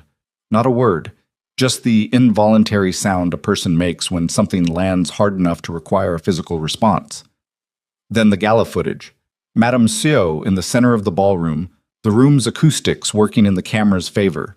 The translation across 4 screens. Some people can wear expensive dresses, but they will never become family. And then the greenhouse exterior, Jisoo and Hyun-ja on the garden path. The 91% accuracy lip reader running their conversation across 4 screens while 61 people read every word. He's already starting to wonder. Wondering is the first step. Women like that, they hold on. It's the type. She's crying in there, isn't she? Probably. Let her. She was never going to be in it. Kang-woo let the footage run through 3 more clips. A dinner scene from August, a hallway incident in September, the beige dress being laid on the bed in October with the card attached, and then he raised his hand and the screens went dark. The room was so quiet, Amani could hear her own heartbeat. He let it sit for 10 seconds. 12. The silence of a room full of powerful people who have just seen something they did not expect to see and are not yet certain what it means for them, their allegiances, their positions, their assessment of where safety lies. Then he straightened up from the table and he spoke. "My wife has lived in this house for 2 years, he said. In those 2 years, members of this family conducted a coordinated and deliberate campaign against her. Not impulsive cruelty, not poor judgment, but organized, planned, long-term psychological warfare designed to destroy her standing in this house and in my eyes." A pause. "The people responsible are in this room." Madame Seo was looking at her hands on the table. Her face had not changed, but her hands, Amani noticed this, noticed it with the attention she had trained on this woman for 2 years. Her hands were not still. The left one had moved slightly inward, pressing against the table's edge in a way that was barely perceptible, but was, for Madame Seo, the equivalent of trembling. I want to be direct about what this means, Kang Wu said, because this room contains people who deserve clarity rather than ambiguity.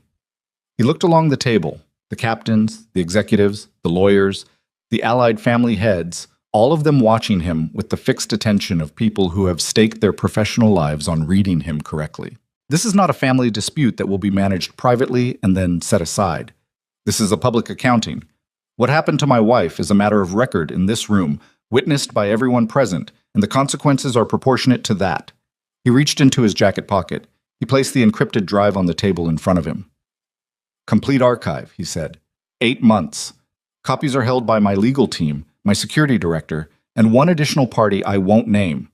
He looked at his mother. There is no version of events in which this footage ceases to exist.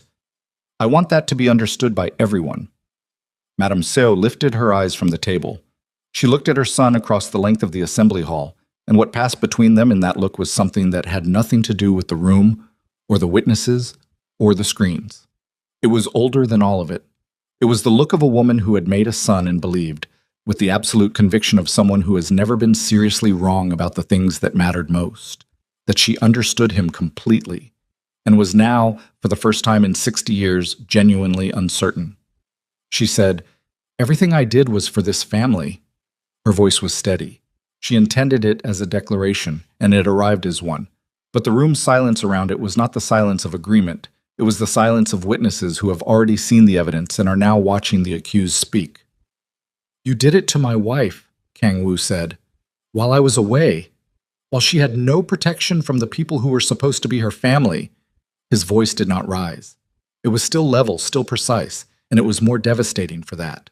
"You did it, and you performed something different for me on a phone screen, and you told your people to keep the schedule." He let that land. "I know what you told them. I read your lips on the footage."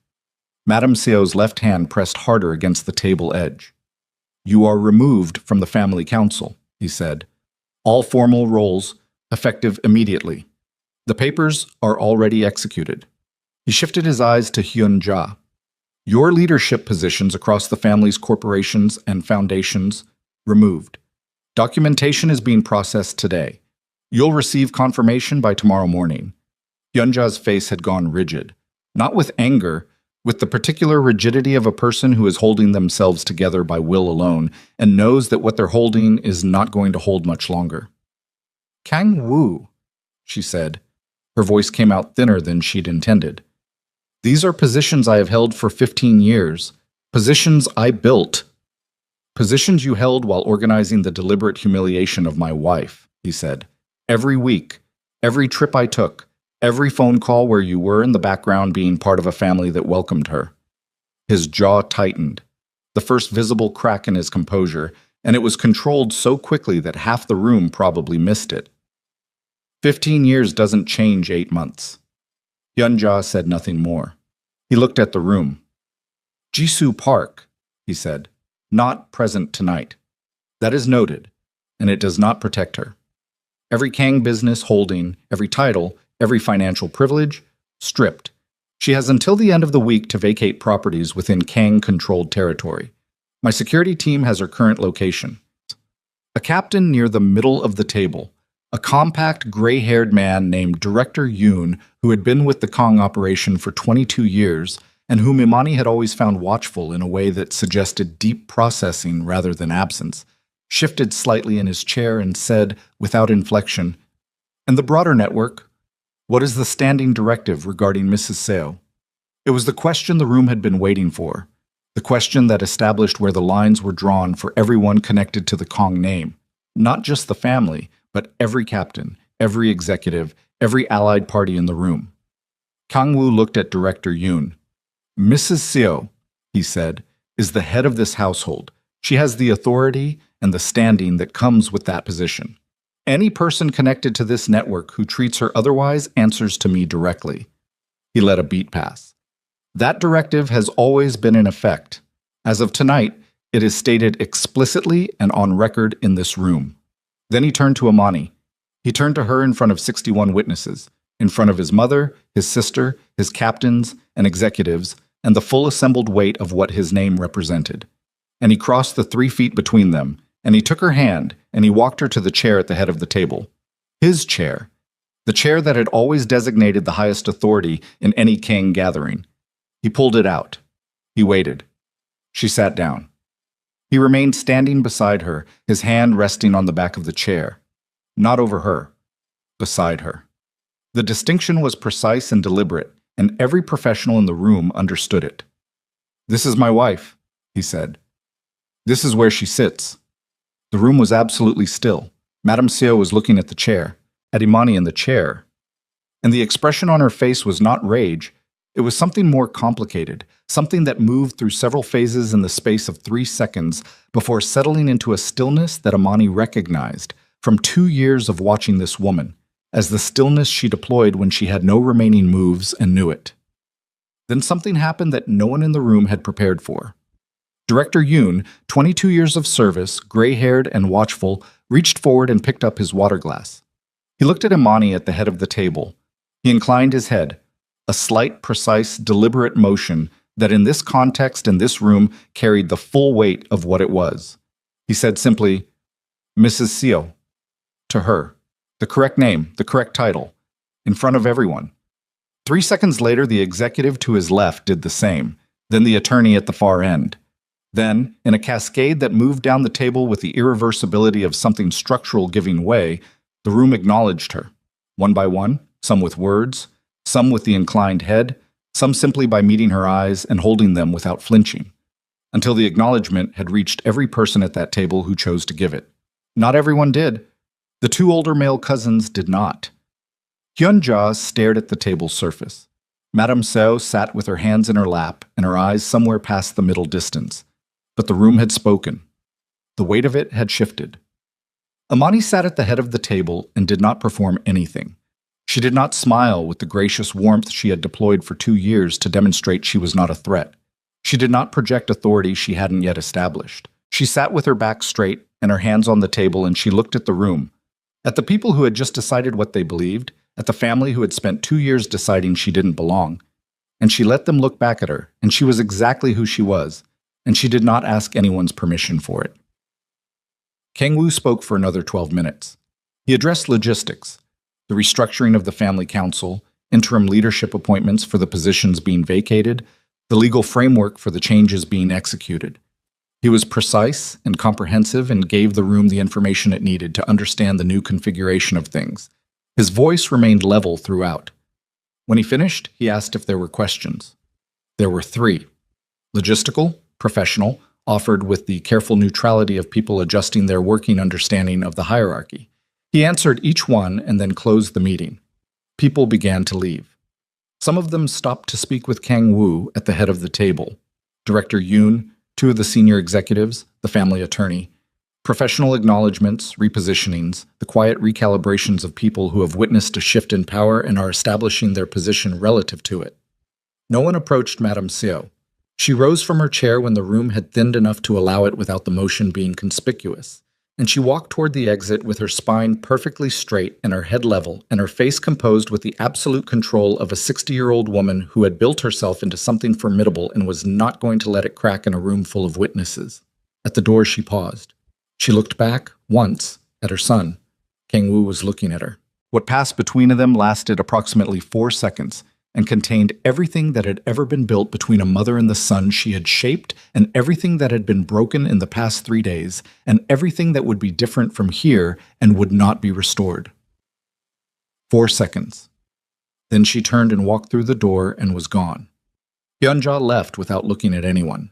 The room continued to empty. By 8:30, only Kang Woo, Imani, and 2 members of his security team remained, along with the AV technician breaking down the equipment at the far end of the hall. Imani stood up from the chair. Her legs were steadier than she'd expected. Her hands were not shaking, which surprised her because somewhere in the past 2 hours she had been running on something that was not quite adrenaline and not quite calm, but something in between. The state a person reaches when they have passed through the worst of something and arrived at a place that is not yet peace but is unquestionably different from where they were. Kang Woo came to stand beside her. He looked at the table, the drive still sitting in front of where he'd been standing, the 4 dark screens at the far end. the ordered aftermath of what had just occurred. "It's done," she said. "The public part," he said. She looked at him. "What's left?" He was quiet for a moment. "Jisoo." He picked up the drive and put it back in his pocket. She planned the operational specifics. The narrative campaign, the people she was feeding information to, the specific goal of making me doubt you. That requires a separate resolution. What kind of resolution? The kind that involves the people she talked to being given accurate information.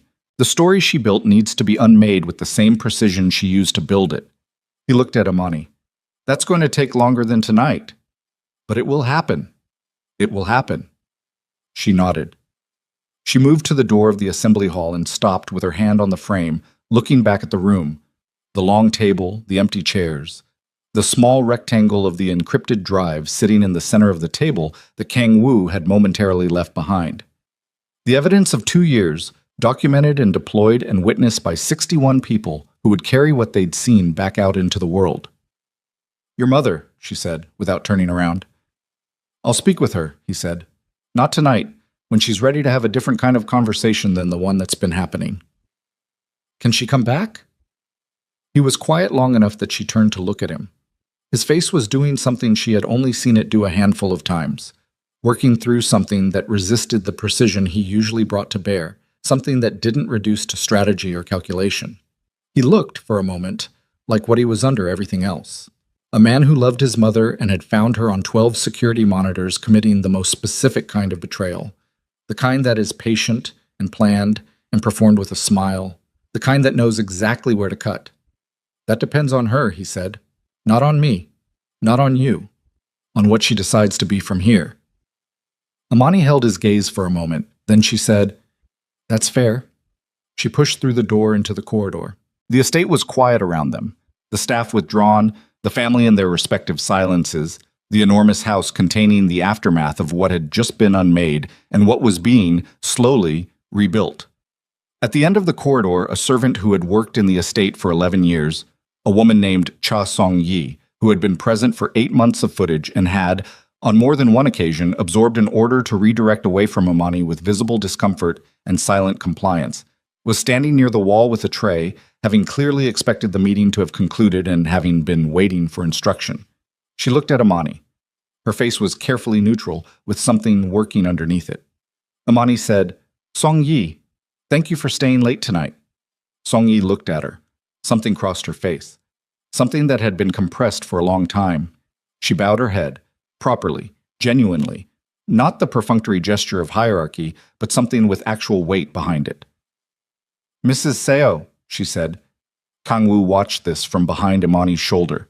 He said nothing. He let it happen, which was its own kind of statement. They walked together toward the main staircase. The house was quiet around them, the particular quiet of an aftermath, which is different from all other kinds of quiet, because it is full of things that have just been said rather than things waiting to be said. At the foot of the stairs, Amani stopped. "Kang Wu. I want the greenhouse," she said, "for my project. I want to convert the space, so install proper work tables, proper climate control, a dedicated meeting area for the women from the Hanoi program when they visit." She paused. "I want to change what that room is." He looked at her. The specific look he gave her sometimes, the one she'd first seen across a charity function table in Chicago, the look of a man who had encountered something that interested him at a level beyond the ordinary. "Done," he said. She nodded once. She started up the stairs. Behind her, the estate that had spent 2 years treating her like a guest in her own home was quiet and still and reorganized around a new truth that 61 witnesses would carry out of it and into the world. That Amani Brooks was Mrs. Seo. She sat at the head of the table, and the man who had built this empire had made it unambiguously, irrevocably, and publicly clear what it cost to forget that. But at the top of the stairs, in the hallway outside the main bedroom, she stopped again. Because there was a sound coming from behind the closed door of Madame Seo's wing, not loud, barely audible, the kind of sound that leaks through walls not because it is projected, but because it cannot be contained. A woman crying. Amani stood in the hallway and listened to it for a moment. She thought about a greenhouse full of white orchids. She thought about herself standing in a room exactly like that one, making exactly that sound, while two women stood outside and said, "Let her."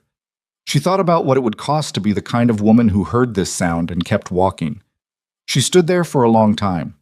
What Imani does next, in that hallway, outside that door, is the moment that decides not just what this marriage is, but what kind of woman she has chosen to be. And it will change everything that comes after. Part 5 is where justice meets grace, and where every wound finally gets its answer. She stood in that hallway for 3 minutes. She counted them without meaning to. The way you count things when you are trying to give yourself time to arrive at a decision that you already know you've made, but haven't yet accepted the cost of. The sound from behind the door was not loud. It was not performative. It had the specific, exhausted quality of crying that has been happening for a long time in private and has simply exceeded the capacity of the walls to contain it. The sound of a woman in her 70s who has spent 60 years being formidable and is, in this moment, alone with the consequences of what formidability cost her. Imani knew that sound. She knew it from the inside. She raised her hand and knocked on the door. 2 knocks. Not soft. Not tentative. Not the knock of a woman asking permission. 2 knocks that said, "I am here, and I know you're there, and I am choosing this." Silence from the other side. The sound stopped. The particular quality of silence that follows crying, the held breath, the self-reconstruction, the gathering of whatever composure remains. Then, "Who is it?" Madame Sio's voice. Flattened, stripped of its usual architecture, but controlled, even now, controlled. "It's Imani," she said. A longer silence. The door opened. Madame Sio stood in the doorway of her suite in a dark silk robe, her hair down for the first time Imani had ever seen it, silver white, fine, falling to her shoulders. And without the structure of her daytime presentation, she looked smaller than Imani had ever perceived her. Not diminished, smaller, which is different. The way a building looks different when you see its actual dimensions without the scaffolding. Her eyes were not red. Madame Sio was not a woman whose eyes went red, but there was something around them, a looseness in the surrounding tissue, a slight swelling at the inner corners, that told the story without announcing it. She looked at Imani. Her expression moved through several configurations in the space of 2 seconds. Surprise first, then a flicker of something defensive, then something that was almost contempt but didn't quite reach it, as though contempt was the familiar instrument, and she had reached for it automatically but found she couldn't play it right now. Then she said nothing and stepped back from the door. Imani walked in. Madame Sio's suite was the largest in the estate, furnished with the specific restraint of someone who has never needed ostentation to establish authority. Antique writing desk by the window. 2 chairs flanking a low table near the east wall. Photographs on the surface of the dresser. Imani had never been in this room before, and she looked at the photographs without moving toward them, simply registering their existence. Kang Wu as a child. Hyun Ja as a teenager. A man she didn't recognize, older, with Kang Wu's bone structure, who must have been the late patriarch, the man Madame Sio had built this empire alongside before he died 11 years ago, and she had held it together by force of will and the particular ferocity of a woman who refuses to let something outlive the man it was built for. Imani understood something, standing in that room, that she had not fully understood before. It didn't change what had been done, but it added dimension to it, the way that seeing the full picture of a person adds dimension without excusing what they've chosen. Madame Sio moved to one of the chairs by the low table and sat. She did not invite Imani to sit. She did not tell her to leave. She sat with her hands in her lap and waited, with the patience of a woman who had learned that waiting was one of the few dignities that couldn't be taken from you. Imani sat in the other chair. They were 4 feet apart. The distance between them had the density of everything that had been said and done and documented and witnessed in the past several hours, in the past 2 years. "I'm not here to extend an olive branch," Imani said. She said it clearly, without heat. "I want to be honest with you about that." Madame Sio looked at her hands. "What you did to me was not a misunderstanding," Imani continued. "It was not cultural friction or a failure to communicate. You planned it. You maintained it for 8 months. You performed something different for your son while you were doing it." She paused. "I watched the footage tonight along with everyone else in that room. I saw my own face in it. I know exactly what was done and how." Madame Sio said nothing. "I'm here," Imani said, "because I heard you crying. And because I am not the kind of woman who walks past a sound like that and feels nothing. She stopped. Let that sit. I don't know yet what I am to you. I don't know if we ever become something that deserves a name. But I know what I am to myself, and I know that walking past that door was going to cost me something I couldn't afford to lose. Madame Seo's hands shifted slightly in her lap, one pressing against the other. Then she said, without looking up, "You should have walked past." "Maybe," Amani said. A silence. "Why didn't you?" It was not quite a question. The inflection was flat. The inflection of a woman asking something she has already concluded she won't understand the answer to. Because being cruel to someone who is cruel to you is the easiest thing in the world, Amani said. And I stopped letting easy things make my decisions a long time ago. Madame So looked up then. She looked at Amani directly, and what was in her eyes in that moment was not the calibrated assessment she usually deployed, the measuring instrument, the cold appraisal. It was something more unguarded than that. Something that had been operating below the surface of 60 years of performance and was now, in a stripped room at 8:30 in the evening with nowhere left to go, visible. It looked, Imani thought, almost like grief. "I have run this family since my husband died," Madame Seo said. Her voice had a different register now, lower, without the architecture of authority behind it, raw in the way that things are raw when the insulation has been removed. 11 years. I kept every piece of what he built together, every alliance, every business, every relationship. I did it alone, and I did not fail. She paused. My son is the man he is because of what I maintained for 11 years while he built what he built. And then he brought home... She stopped. Say it, Amani said. Madame Seo looked at her. A woman I did not choose, from a world I did not understand, and he looked at her the way he has never once in his life looked at anything I tried to give him. Something crossed her face, something that was painful to watch because it was so unguarded, and Madame Seo being unguarded was a thing Amani had never imagined being in the same room with. And I thought, if I waited long enough, if I made it difficult enough, if I demonstrated clearly enough what the cost was, he would choose the family over me, Amani said. Madame Seo was quiet. That's what you believed, Amani said.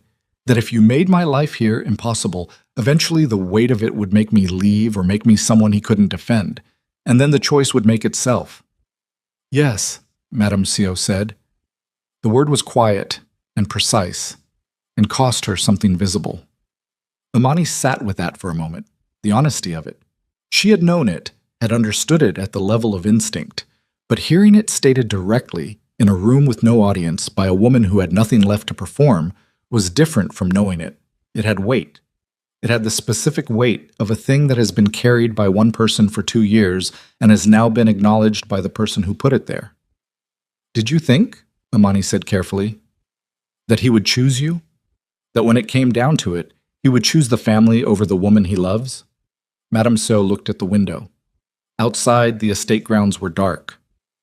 I thought, she said slowly, that I knew my son. You do know him, Amani said. That's what you miscalculated. You knew him well enough to know he was capable of absolute loyalty, and you underestimated who he'd decided to be absolutely loyal to. A long silence. He is not going to forgive this easily, Madame Seo said. Kangwoo does not... I know how he forgives, Imani said. I know what it takes and what it looks like and how long it costs. You don't have to explain your son to me. She said it without sharpness, just the fact of it. But I think you know that he is not finished with you. I think you know that what he did tonight was not the end. It was the line that tells you what happens if the behavior continues. She paused. It's not a closed door, it's a boundary. He's not good at those with people he loves. He should have drawn this one 2 years ago. Tonight he did. Madame Seo was looking at her. The expression had shifted again. The grief still there, but something added to it now, something more complicated. The expression of a woman reassessing, not with pleasure, but with the specific discomfort of encountering something she had categorically dismissed and is now forced to re-examine. Why are you telling me this? She said. Because someone should, Imani said. And because you are his mother. Whatever you've done to me, you are still his mother, and that is not nothing. It will never be nothing to him. And I would rather he have a mother who understands what happened than a mother who lives the rest of her life in a version of events that lets her believe she was simply misunderstood. Madame Seo sat with that for a long time. The room was quiet enough that Imani could hear the estate settling around them, the distant sounds of the house at night, the old sounds of a structure that had been standing for decades and would continue standing regardless of what happened inside it. Then Madame Seo said, in a voice so quiet it was almost below the threshold of speech, "I saw the footage tonight, on those screens." She stopped, started again. "I watched what I did, recorded, in front of..." Another stop. "I knew what I had done. I thought that I had reasons that were..." She exhaled, a long, controlled exhale that was the closest thing to surrender Imani had ever witnessed from this woman. On the screen, it looked different than it felt when I was doing it. "It usually does," Imani said. Madame Seo looked at her. "That is not an absolution." "No," Imani said, "it isn't." They sat in the quiet of that together for a moment. Two women in a room at the end of a long night, the full weight of 2 years between them, neither of them pretending it was lighter than it was. "I will not ask your forgiveness," Madame Seo said. "I don't believe I've earned the right to ask for it." "No," Imani agreed. "Not yet." The word yet hung in the air between them. It was not a promise. It was not a map to anything guaranteed. It was simply a door left slightly ajar in a wall that could have been solid, and both women in the room understood exactly what it was and what it wasn't, and neither of them pretended otherwise. Imani stood up. She smoothed the front of her dress, the same black dress she had worn into the assembly hall 2 hours ago, the dress that had been present for the reckoning and was now present for this smaller, harder, quieter thing. "I'm going to build something in the greenhouse," she said. "A workspace and a meeting center for the women in my humanitarian program. Some of them are going to come here, to this estate, for planning sessions and supported retreats." She looked at Madame Seo steadily. "This is my home. The programs I run are part of this home. That's not a negotiation." Madame Seo held her gaze. "I understand." "Good," Imani said. She moved toward the door. At the threshold she stopped, not because she had something more to say, but because the moment asked for a pause, and she had learned to honor the moments that asked for that. She turned back once. Madame Seo was still seated, her hands in her lap, her silver-white hair loose around her face, looking at the space between the chairs, at the low table, at the spot where Imani had been sitting. She looked like a woman doing an inventory of her life from a particular vantage point that she had never occupied before, and the inventory was not going well, but she was doing it anyway, which was more than a lot of people managed. Imani said, "He loves you. That hasn't changed, but love doesn't cover everything. You know that now." She left. In the corridor, she stood for a moment with her back against the wall outside the door, the same posture she'd held 8 months ago in a different hallway after a different wound, and she breathed. In, out. The air in the corridor was cool and neutral and entirely her own. Then she walked to the main bedroom. Kang Woo was there. He was standing at the window in the dark, jacket off, shirt untucked, looking out at the estate grounds the way he sometimes looked out at things he was still processing. He turned when she came in. He took in her face, her posture, the particular quality of her composure, and she watched him read it all before she said a word. "You went to her," he said. "Yes." He was quiet for a moment. "Why?" She sat on the edge of the bed. "Because I heard her, and because I decided a long time ago, before all of this, before this house and this family, that I was going to be someone who doesn't walk past things because they're inconvenient or painful or complicated." She looked at him. "That's who I was when you met me. I'm not giving that up because of what's happened here." He came and sat beside her on the bed. Not immediately. There was a pause that contained the specific movement of a man who is absorbing something and arriving at where she is before he closes the distance. He sat, and his shoulder was against hers, and they were both looking at the middle distance of the room for a moment before either of them spoke again. "She's still my mother," he said. "I know. What happened tonight doesn't change that. I need you to..." "Kang Woo." She turned to face him. "I know. I have always known that. It's one of the reasons I didn't tell you for 2 years, because I could not stand the thought of being the thing that severed that. She held his eyes. I'm not trying to take her from you. I'm trying to make it possible for all of this to eventually be something other than a wound. He looked at her for a long time. In the low light of the bedroom, with his jacket off and his face unguarded in the way it only was in private, he looked younger than he did in the assembly hall. Not diminished, clarified. The way people look when the professional architecture comes down and what's underneath is simply a person who is tired and has done something hard and is sitting beside someone he trusts. She'll have to do the work, he said. I'm not going to manage her back into good standing. I know that too. It could take a long time. Most real things do, she said. He exhaled. Then he reached over and took her hand, not dramatically, not with the deliberateness of a gesture being performed for significance. Just his hand closing around hers in the ordinary, unannounced way of two people who have been touching each other long enough that it has stopped requiring intention. They sat like that for a while. Hyunja called me, he said after a while. She looked at him. When? While you were in the hall. She left a message. She didn't try to argue or negotiate. She said she needed time. He paused. She said she wasn't sure she fully understood what she'd been part of. Whether she'd been following our mother's lead for so long that she'd stopped checking whether she agreed with where it was going. A beat. I don't know if that's true or if it's the first revision of the story, but I'm going to let it sit before I decide. That's fair, Amani said. She's your sister. She stood in a garden outside a greenhouse and talked about whether you were crying inside it. Yes, Amani said. She did. She was quiet for a moment. And in 5 years, if she has done the work and proven what she says she means, I might be able to sit across the table from her without feeling that. But right now I feel it, and I'm not going to pretend otherwise. I don't want you to pretend otherwise, he said. Good. They sat in the quiet of the room, and outside the estate was dark and still, and the reckoning that had happened in the assembly hall was already beginning its work in the world. The 61 witnesses carrying it back into the network, the legal documentation executing through his team's overnight processes, Jisoo in a hotel room in the wrong district calculating the dimensions of what had landed on her and finding no clean exits. Amani thought about Jisoo. She thought about the greenhouse, the voice through the glass door, the specific pleasure in that voice when it said, "Let her." She thought about what it would take to eventually set that down. Not forgive, not erase, but set down. She didn't know the timeline. She was honest enough with herself to admit she didn't know if the timeline ended in her lifetime.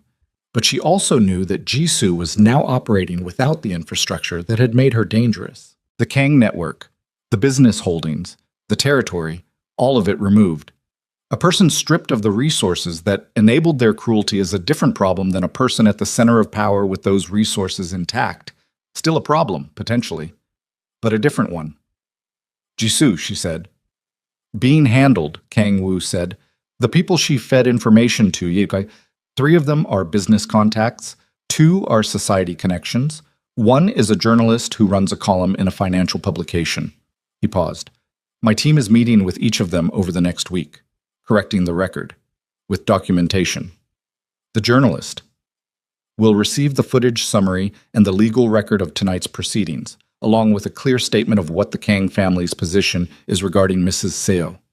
His voice was even. The story Jisoo built is going to be dismantled with the same level of precision she used to build it. That's already in motion. Amani nodded. She thought about the narrative Jisoo had been constructing, the unstable foreign woman, the cultural mismatch, the liability, the careful months of feeding the right details to the right people. A story built on the assumption that Kang Woo would eventually absorb it, that the cumulative weight of planted doubt would do the work that direct opposition couldn't. The story was wrong about its central premise. It had assumed that Seo Kang Woo's attention could be managed, that a man who had built an empire on the accurate reading of information could be fed inaccurate information indefinitely and not notice. It had underestimated him, and it had underestimated her. There's one more thing, Kang Woo said. She waited. Rena. He said the name carefully. She knew.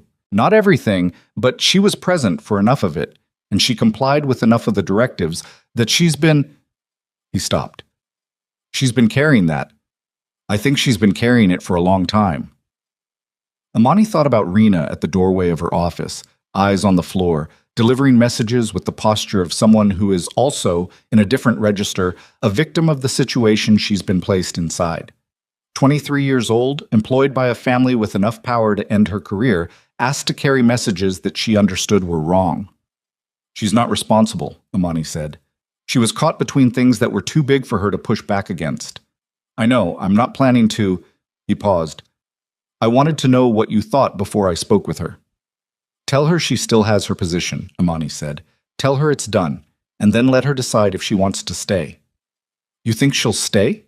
Amani remembered Rena's voice saying, Mrs. Seo, with the deliberate emphasis of a young woman using the only tool available to her. Yes, she said. I think she'll stay. He nodded. The night moved around them. At some point, Amani became aware that she was exhausted in the structural way, the bone-level, marrow-deep exhaustion that follows long effort. Not the exhaustion of a single hard day, but the exhaustion of 2 years of sustained endurance, finally receiving the news that it can stop. Her body was beginning to understand that the emergency was over, and it was presenting her with the accumulated bill for everything she'd spent managing it. She lay back against the pillows. Kangwoo remained sitting for a while longer. She could feel him there, the specific weight of his presence, that particular gravity she had oriented toward since Chicago, since a charity function table and a man who had read her proposal with complete attention and said, "Tell me what you need." She said, without opening her eyes, "I need to call my mother." He was quiet for a moment. Now? Tomorrow morning, Chicago time. She paused. She's been worried. She doesn't know details, but she knows me, and she's known for months that something was wrong. I need to tell her it's better. Is it better? He asked. Not challenging, genuinely asking, the way he asked things when he wanted the true answer rather than the managed one. She considered it. Better was a complicated word for the current situation. Better than what had been, certainly. Better than the trajectory it had been on. But not uncomplicated, not clean, not the better that means finished and healed and resolved without remainder. The better that means the worst of it is over, and what remains is real and manageable and worth the effort of managing. Yes, she said, it's better. She heard him exhale slowly. Then he lay down beside her, and the room settled into the specific quiet of two people at the end of something large, and the estate was quiet around them, and outside the windows the grounds were dark. She didn't sleep immediately. She lay in the dark and she thought about the greenhouse, about what it would become. She had a clear image of it already. The work tables along the south wall, the meeting area in the center where the existing plant beds were now, the climate control system that would make it usable year-round, the women from the Hanoi program coming here, women who had survived discrimination and displacement, and the specific violence of being treated as though their lives mattered less than other people's comfort. Sitting in that space, doing the work that would make other women's lives more navigable. She thought about the fact that the room where she had cried alone, where Jisoo had stood outside the glass and said, "Let her," was going to become a room where the work of repair happened. Not because it was poetic, not because she was making a point, but because it was the right use of a good space, and she was done letting other people's cruelty claim territory in her life. It was hers. She was taking it back. 6 weeks later, the greenhouse conversion was completed. The work tables were clean pine, built by a craftsman from the city who had come recommended by Director Yoon's wife, a detail that told Amani something about the reorientation of the network's social calculations that she found both practical and quietly satisfying. The climate control was calibrated for year-round use. The central space had a large circular table that sat 12, surrounded by the careful relocation of the most significant orchid specimens to the perimeter walls, where they continued to grow in the increased humidity of a room that was now also being breathed in by people doing meaningful work. Deanna came for the opening. She flew in from Chicago with 2 colleagues from the Hanoi Initiative and stood in the doorway of the converted greenhouse on a Thursday afternoon in early spring, looking at the space, looking at Amani, and said nothing for a moment that was full. Then she said, "You look like yourself." "I feel like myself," Amani said. And it was true in the specific way that things are true when they have been earned rather than simply maintained. The truth of a person who has passed through something and come out the other side not unchanged but intact. still recognizably who they were and also something harder and cleaner in the places where they'd been tested. They worked for 3 days. The Hanoi program documentation, the field visit planning, the resource allocation for the second phase of the Displaced Women's Initiative. Kang Woo appeared on the second evening, shook hands with Deanna with the careful courtesy of a man who understood that this woman's opinion of him mattered to Amani and who respected that, and sat for 40 minutes listening to the program overview before asking 2 specific questions that demonstrated he had been listening more closely than his silence suggested. Deanna said nothing until he left. Then she looked at Amani and said, "Okay." "Just okay," Amani said. "He asked the right questions," Deanna said. "I'll give him that." Amani smiled. It was the full kind, the kind that reaches the eyes. Madame Seo did not appear during the 3 working days, but on the morning of the 4th day, when Deanna and the colleagues had already left for the airport and Amani was alone in the greenhouse doing the final organization of the documentation systems, the door opened.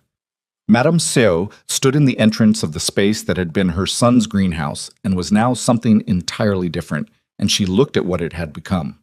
The tables, the files, the photographs of field sites pinned to the east wall, the notes in 3 languages, the 12-person circular table, and the orchids relocated to the perimeter walls and continuing, unbothered, to bloom. She was dressed as she usually was, composed, complete, her hair pinned, her posture its own authority.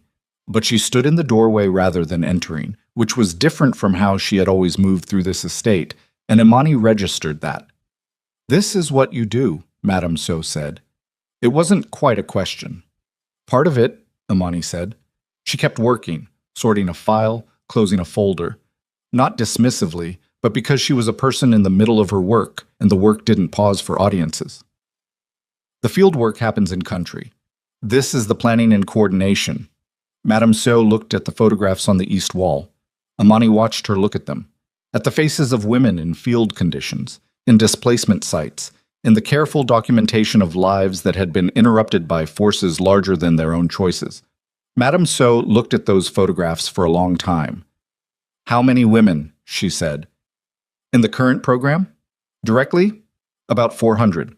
The downstream impact of the policy work is harder to quantify."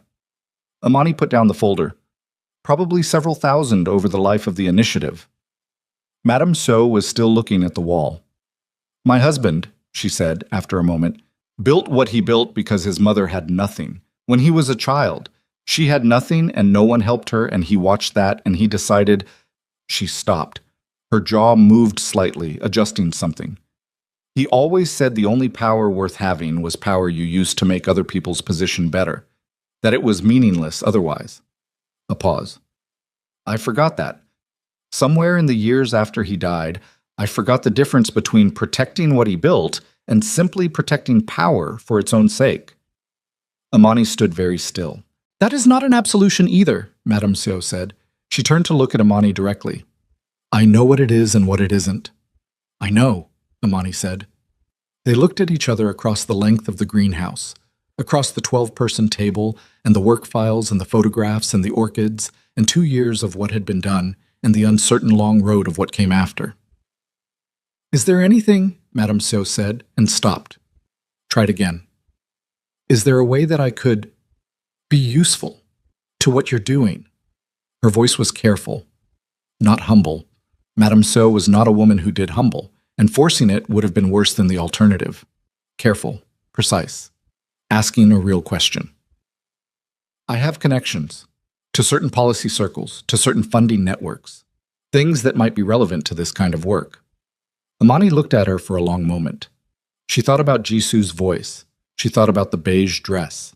She thought about 14 dinner tables and servants redirected, and a family portrait with an empty space where she should have been standing. She thought about a man who had built an empire because he watched his mother have nothing and decided that power existed to change that for other people. She thought about the fact that Madame Seo was standing in a room she had been excluded from, asking to contribute to work she had spent 2 years treating as irrelevant, using a voice stripped of its usual architecture. And the question was real. Imperfect, insufficient, inadequate to the weight of what had preceded it, but real. "Not yet," Amani said. Madame Seo nodded once. "But ask me again," Amani said. "In 6 months." Show me that this is something you mean and not something you're performing, and ask me again. Madame Seo held her gaze for a long moment. Then she inclined her head, the same gesture Director Yoon had used in the assembly hall, the same precise motion that in this context and this room carried its own full weight. She left.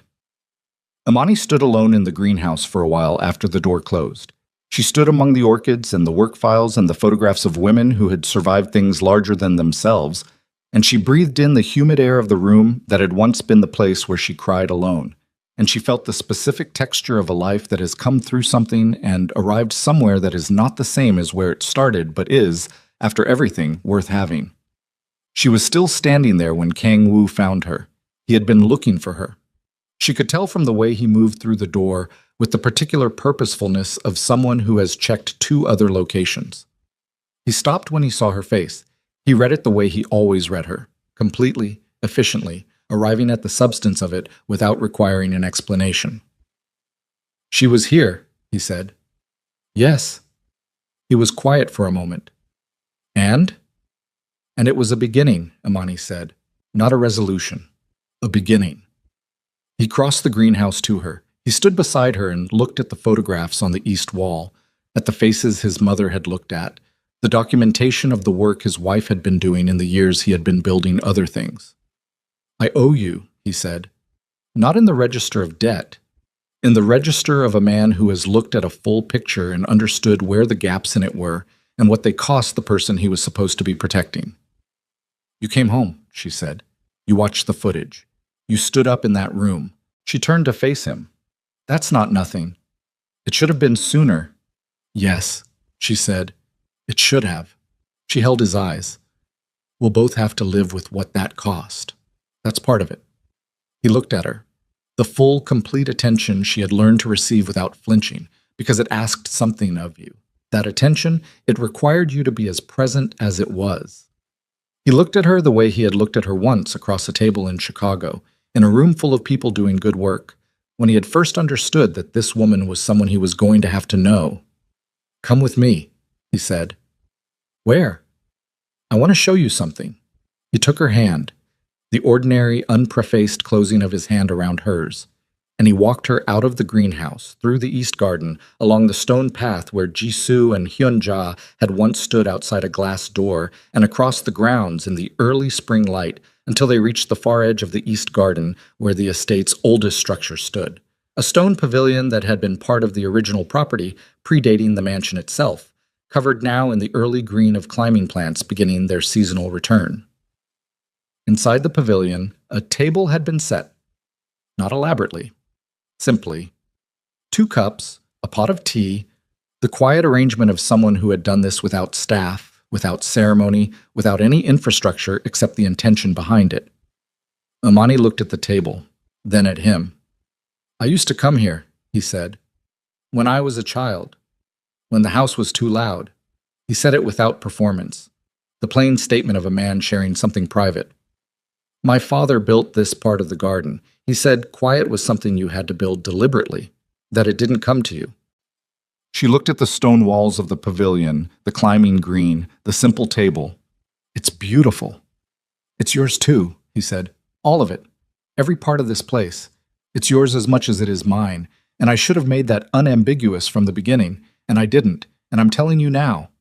She stood in the spring light of the pavilion looking at the man she had chosen to love, knowing what he was and choosing him anyway, knowing the weight of his world and carrying part of it anyway, knowing that he was not simple or easy or uncomplicated, and that the life built alongside him would never be simple or easy or uncomplicated. And she felt in that moment the full weight of what endurance had been for. Not for the endurance itself, not because suffering was a value, but because she was still here, still herself, still the woman who knocked on doors she could have walked past, still the woman who ran programs for 400 women and planned to reach 4,000. Still the woman her mother had made her, still the woman Seo Kang-woo had looked at across a table in Chicago and decided he could not leave without knowing. She sat down at the table in the pavilion. He sat across from her and poured the tea, a plain, unpretentious motion, the motion of a man doing a simple thing without requiring it to mean more than it meant. And he set the cup in front of her, and she picked it up, and the spring light moved across the pavilion floor in the early afternoon way that light moves when it is unobstructed, and the estate was quiet around them. They sat there for a long time. They didn't talk much. There wasn't much in that moment that required words. The words had been spent in assembly halls and dark hallways, and West Wing rooms and greenhouse doorways, and what remained now was something quieter and more durable than words. What remained was this: two people at a table, in a pavilion, in the spring, tea going cool between them, the estate stretching in every direction, full of the complicated, imperfect, unresolved, continuing business of being a family that has survived what it has survived and is deciding, day by day, what it intends to become. Amani drank her tea. She looked at the climbing green on the stone walls, the early season leaves unfurling in the light. She thought about the greenhouse. She thought about Hanoi. She thought about her mother in Chicago, and Deanna's voice saying, "You look like yourself," and the 12-person circular table, and the 400 women in the current program, and the thousands in the years to come. She thought about a beige dress on a bed and a note that said, "Appropriate for a guest," and she thought about how far that note now was from the truth of her life in this place, and she let the distance between those two things settle in her chest like something finally put down. She was not a guest. She had never been a guest. It had taken 2 years and 8 months of footage and 61 witnesses and one assembly hall reckoning and one hard conversation in a darkened suite and one beginning, imperfect and uncertain, between a woman who had made serious mistakes and a woman who had decided that walking past certain doors was not something she was willing to do. It had taken all of that. But she was here, at a table in the spring, with her husband across from her and her work in the greenhouse, and her name spoken correctly in every room of this estate by people who now understood what it meant to say it wrong. She was here, and she was herself, and the story of how she had stayed that way, the whole complicated, costly, unromantic, ultimately true story of it, was hers. She kept it. End.